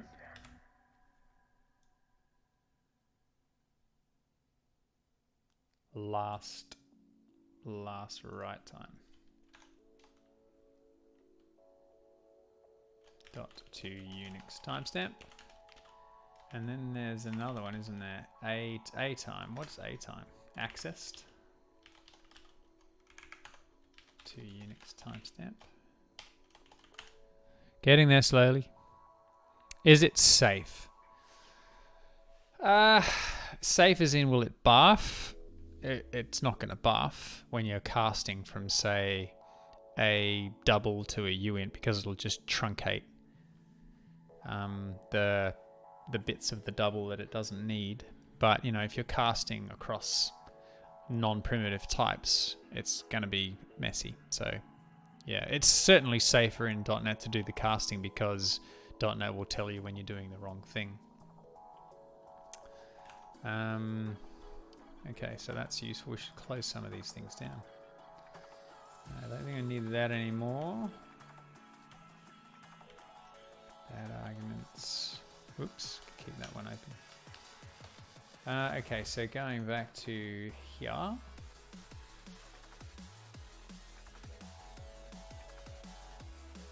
Don't you love this? Add this to the thing if it's an executable. That's pretty dumb. I should probably add this to, rather than the file attributes, make the extension associated with the actual file info class. So under file system extensions, if we do this.file info, so instead of attrib, we will need to go info.attributes, and then we can say, where are we? Private static hash set of string. Add generic collections. Private static hash string executables equals new hash set string enumerable. This is annoying because you got to go like new list of string. You can't just. At least I don't think you can put like direct strings in here, can you? .exe. Does that work? No, I think you've actually got to go new list string like this. Or maybe you can just do this directly.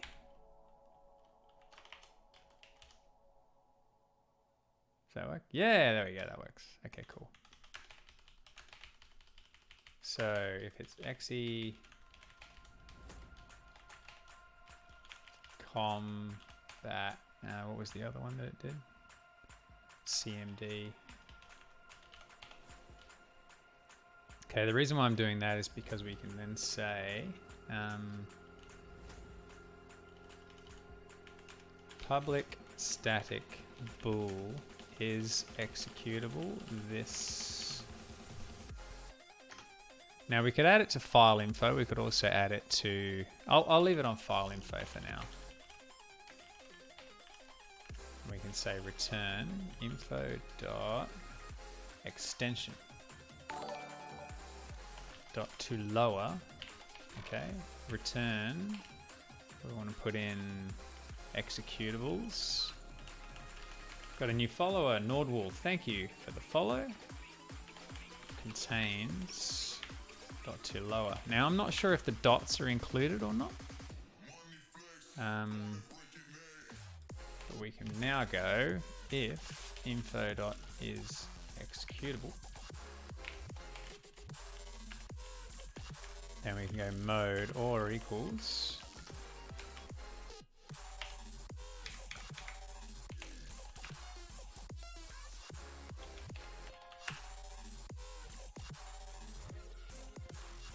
like so. So if it's a directory, it has to be executable as well. So okay.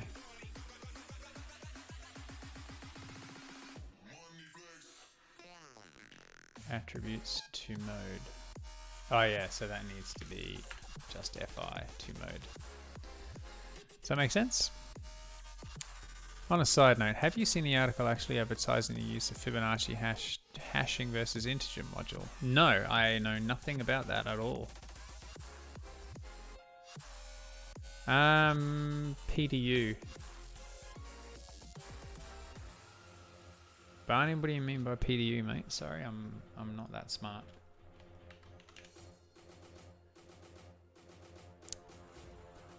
Oh yeah, thank you. Gone through. I have missed a couple of. Yes, I have. Thank you. We want to keep things clean, don't we? Power distribution unit. Is that just like I'm gonna go with no at this point. I don't think that's necessary. Do you think it's necessary?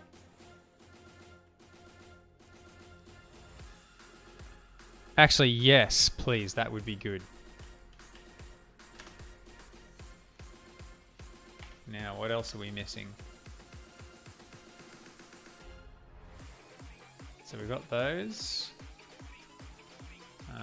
Attributes from dirw.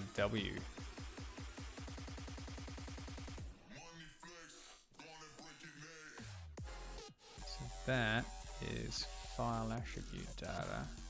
So we don't need to worry about those.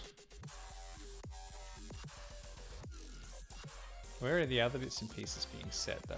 Because wstat has attribute data to stat. Attributes from dirw.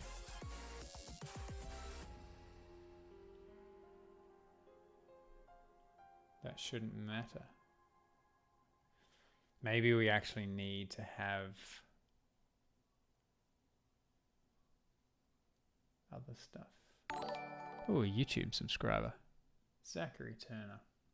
It's just subscribed on YouTube. It's very kind. I don't think we need to do anything more. So clearly nothing else is being set. Like we're not seeing any. I'm not seeing anything in RDev, GID, UID or anything like that.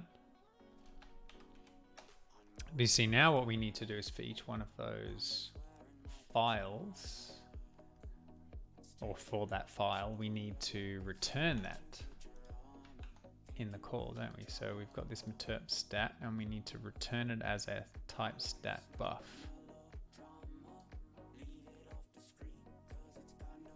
Okay, we don't have that, do we? Pretty sure I didn't include that. Complex. Oh dear.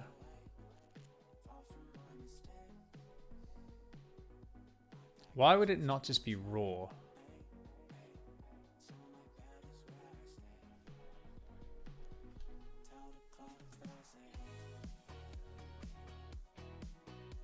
I love how this just constantly opens up more and more cans of worms.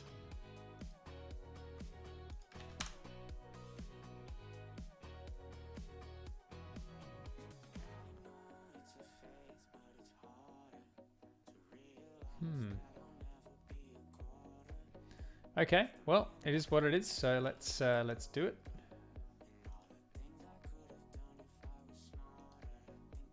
Question is like it behaves just like a raw, right?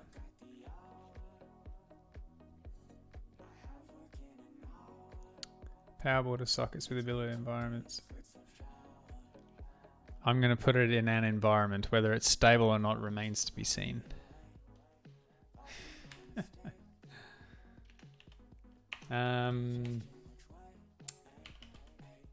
Okay, so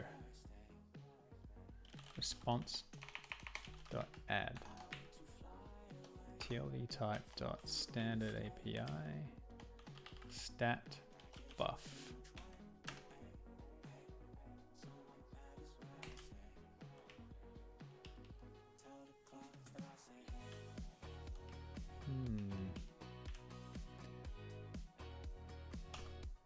Now I'm going to do a couple of tricky things in here. First of all, we need to go in here and we need to set up complex buff 32 and buff, which are both standard API and they start at 1220. So standard API stat buff complex standard API plugin. Now the stat buff's 21 and the buff 32 is 20. And they're both complex.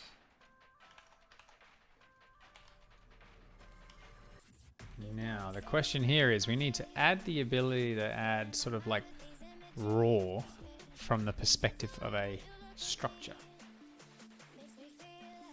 So what I want to be able to do now, going back into core proto. Oh shit, it's 9:30 already. Let's get this little bit done and we're gonna have to finish up. So if we're going to add, where's the add function? String will bite you in 32. Public TLV add TLV type.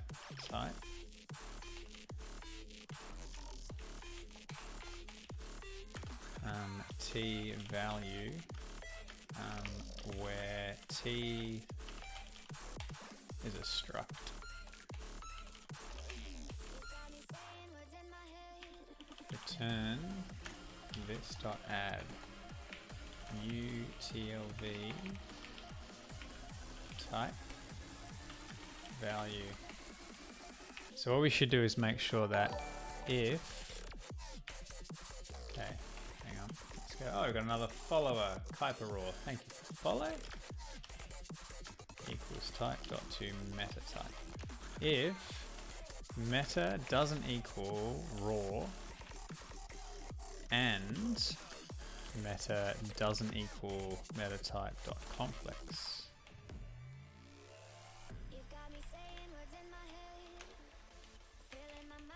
then I'm going to throw new argument exception, unable to serialize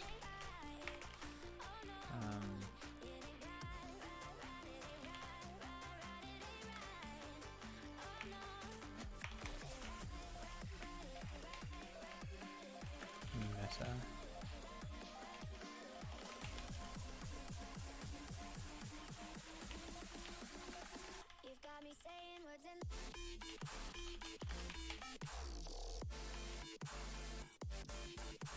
I've got a string dot format this, don't I? String dot format. Okay.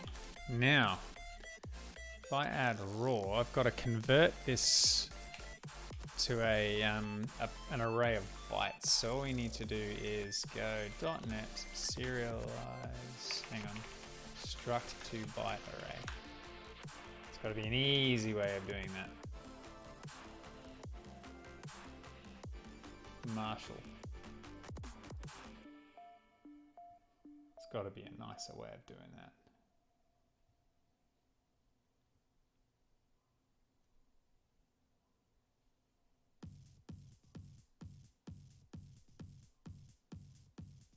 There's got to be a nicer way of doing that. Struct to byte array. I guess we do need to do that. More extensions. We're going to have to put this in object extensions. So if we go public static byte array,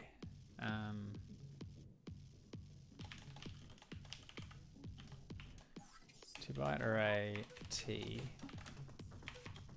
This T, S for, we'll just call it structure, where T is a struct. And we should be able to go equals Marshall dot size of T. Nope, structure.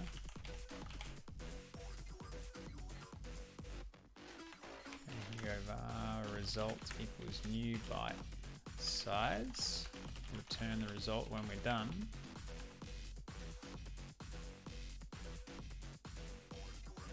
Whew, it's pretty gross, isn't it? alloc h global. I don't really want to call it pointer, but you know. Marshall alloc h global size.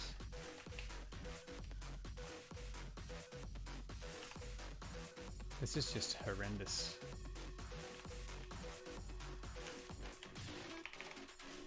Marshall dot structure to pointer. Structure pointer delete old. It's probably not necessary, but given that it's all new, and then we need to go Marshall dot copy from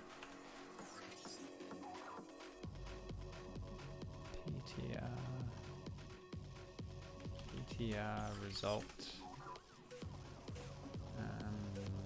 result.length, I guess, or size. This is horrendous. Marsh.copy. Okay, so that's starting at 0, sorry. And then we need to free Marshall dot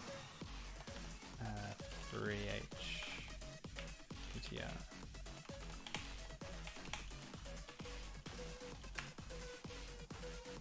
That's awful, isn't it?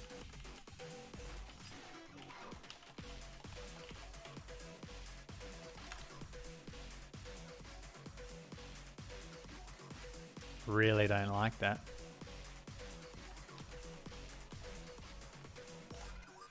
But it does mean that here we can add and give it a structure and it will just work, we hope.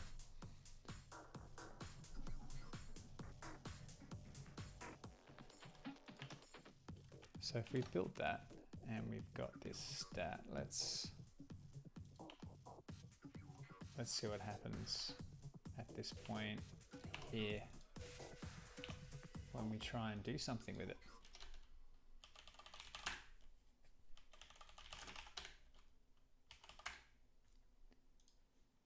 Okay, so the path, oof. That didn't go well.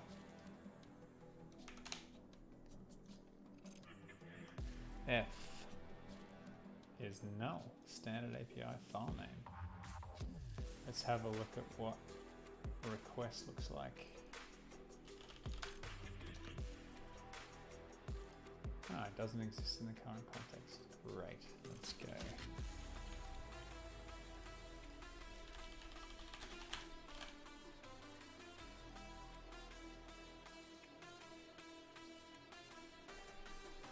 TLVs, we have a standard API file path with a value in it. Ah, it's a path, not a file name.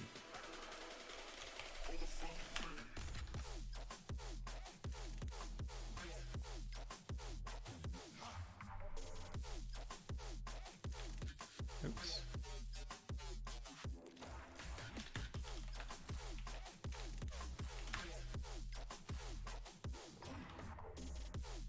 Okay, so it does have it this time. Fast forward. File info. Oof. Oof, that's savage. see that again. So it gets the file info and clearly something's up.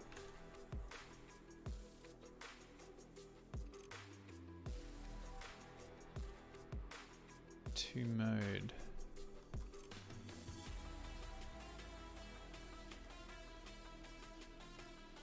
Set a breakpoint here. Here.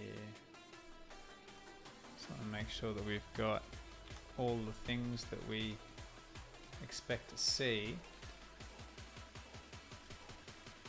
So all of that stuff should work. And then I'm going to switch off regardless because I've got stuff to get ready for tomorrow.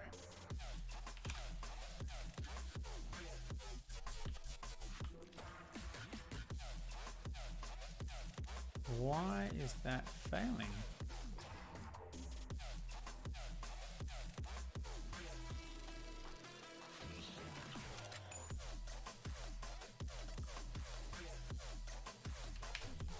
Alright, I'm going to do this if debug else and catch exception E.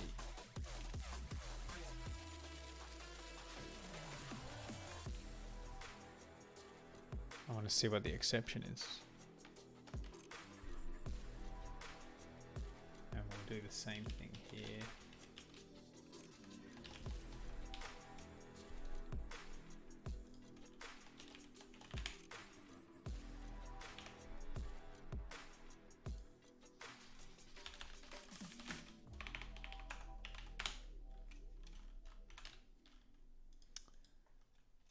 Okay.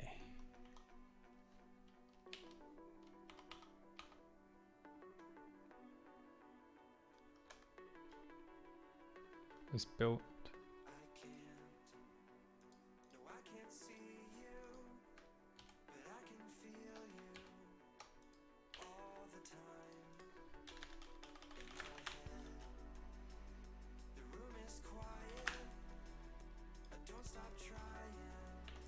Sorry guys, not sure what's going on here.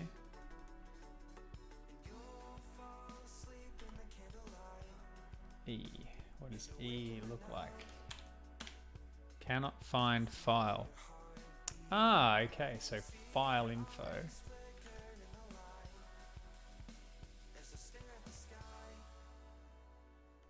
If it's a directory, then we can't do this, right? I guess that's the problem. System.io. Directory info. Okay, so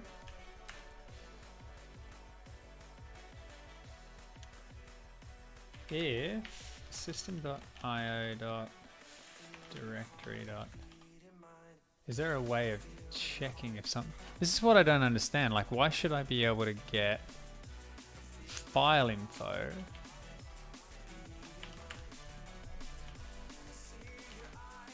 Let's see what FI says at this point.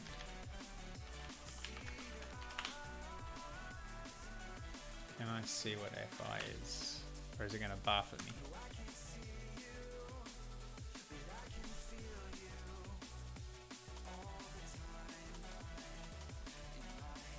Okay, so it's definitely a directory.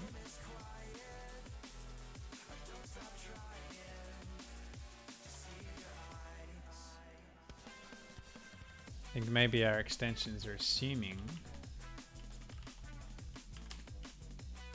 So that's okay. Fi.toMode is fine. Fi.length. Aha, it's length that's the problem. Okay, so we can't do that. We can go if fi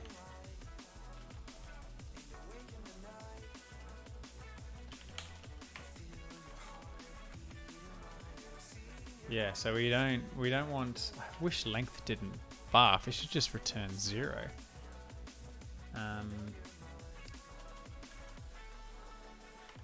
So in our to mode,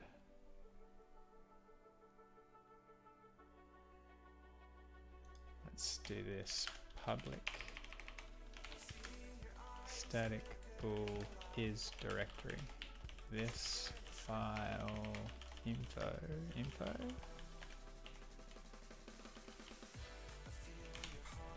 dot is directory, and then we can just do this, and then we can reuse that in here. So we can get rid of this, put it here. We can go, that's not what I wanted to do. If si.is directory, then s.length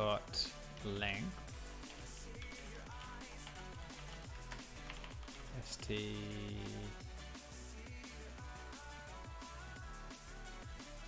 size equals fi dot length. Okay, let's try that.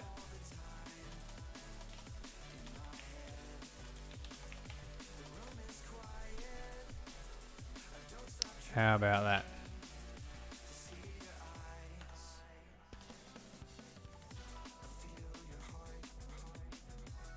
Yeah, I already had that in there, Drafty, but my problem was that I didn't have a nice extension exposed. So there should be like an is directory. Like a lot of people want to check that kind of thing. Okay, what do we got this time? So we're able to create one of those. Is it a directory? No.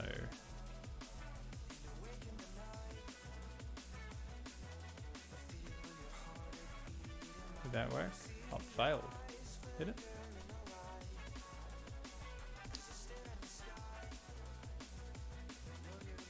I've got to give it a result, don't I? So var result equals packet result dot bad arguments, and then here we'll go response dot dot result. No, result equals packet result dot success. Response dot result is result.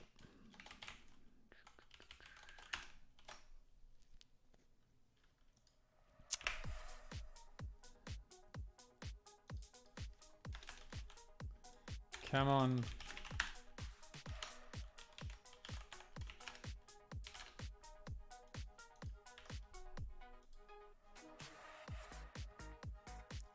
Oh, failed.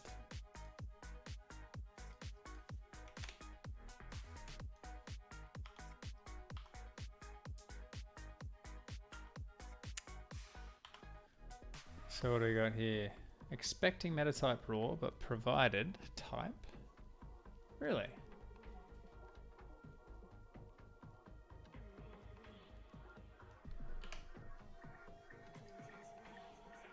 Ah, yeah, okay.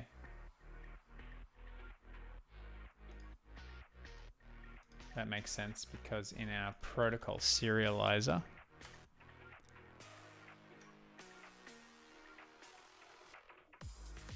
where we add when we serialize, create response. Here we go to raw.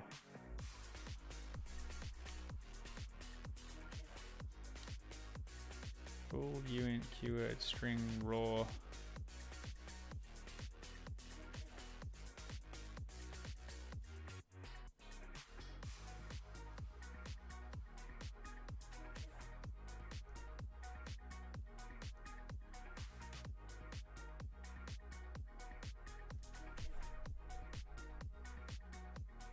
Yeah, okay, so that's where I do this.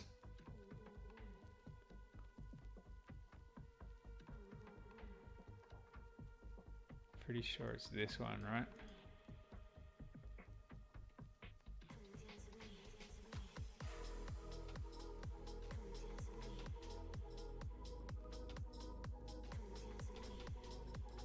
Is that what it was?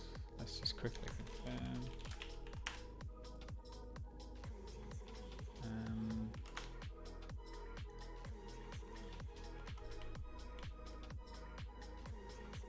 expecting meta type raw, but provided.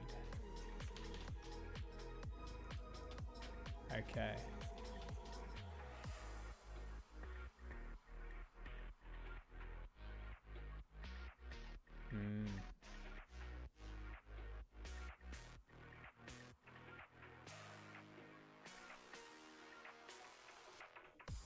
So what I'm going to have to do is change this validate meta type to param.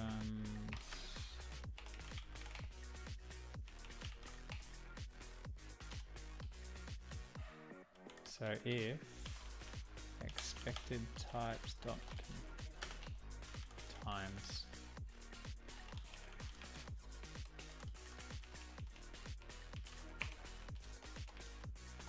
that contains the expected, this dot type dot to meta type. Right, so if it doesn't,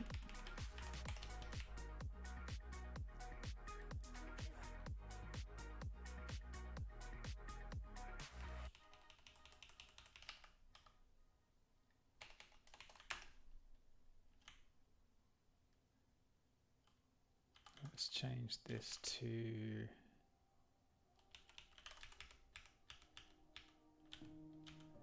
provided type.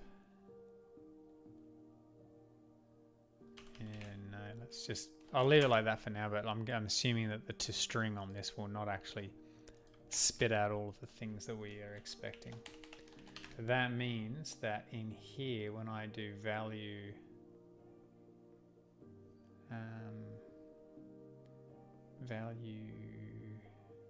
validate meta type,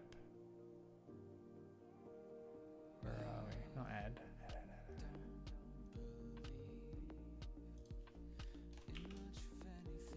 Meta type, uint keyword raw. So that could be meta type dot complex as well.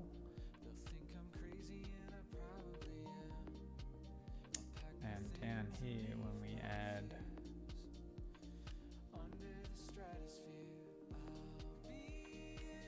where is it? Here.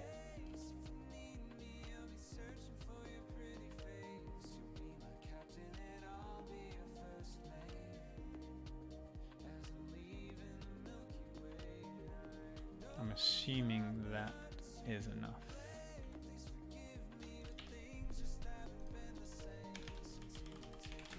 That was me just being overly anal.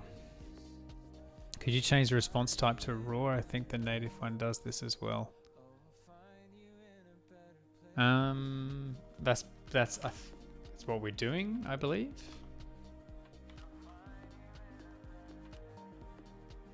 There we go. So response now doesn't buff.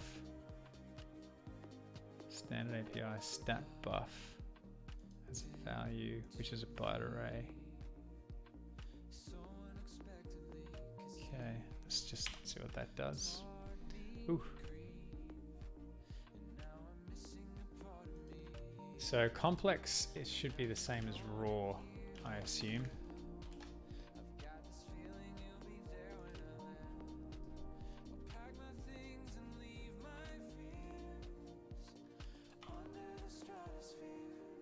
Yeah, so that should be fine.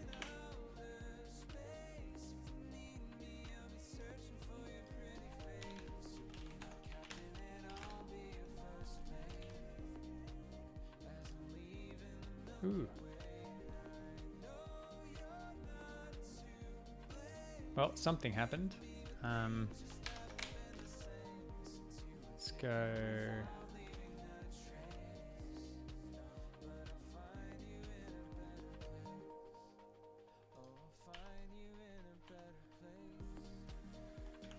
We might need to just do this.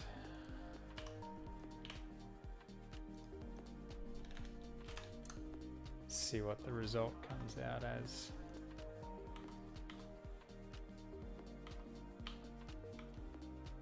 So our raw packet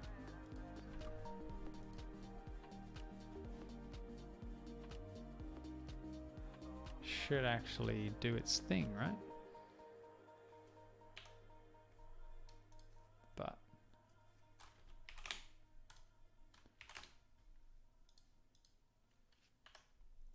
I hate that. Undefined method value nil for nil class. So that would mean that stat buff dot value type stat buff. So clearly one of these things here is failing. TLV type stat buff. Is that what we're adding? Yeah. It definitely adds it. Let's just make sure that that's correct. So stat buff is a complex type of 1221. Complex is 31.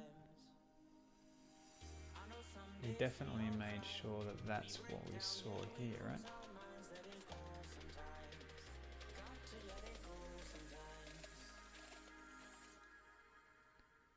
.21 stat buff, which is of type complex.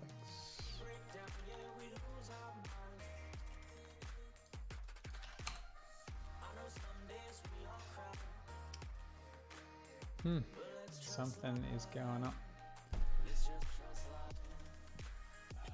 Buff 32.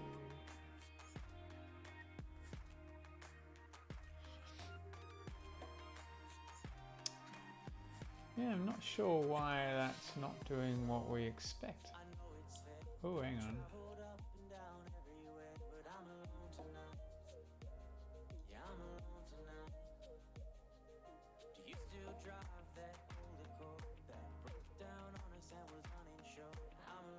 Oh, have I made another assumption?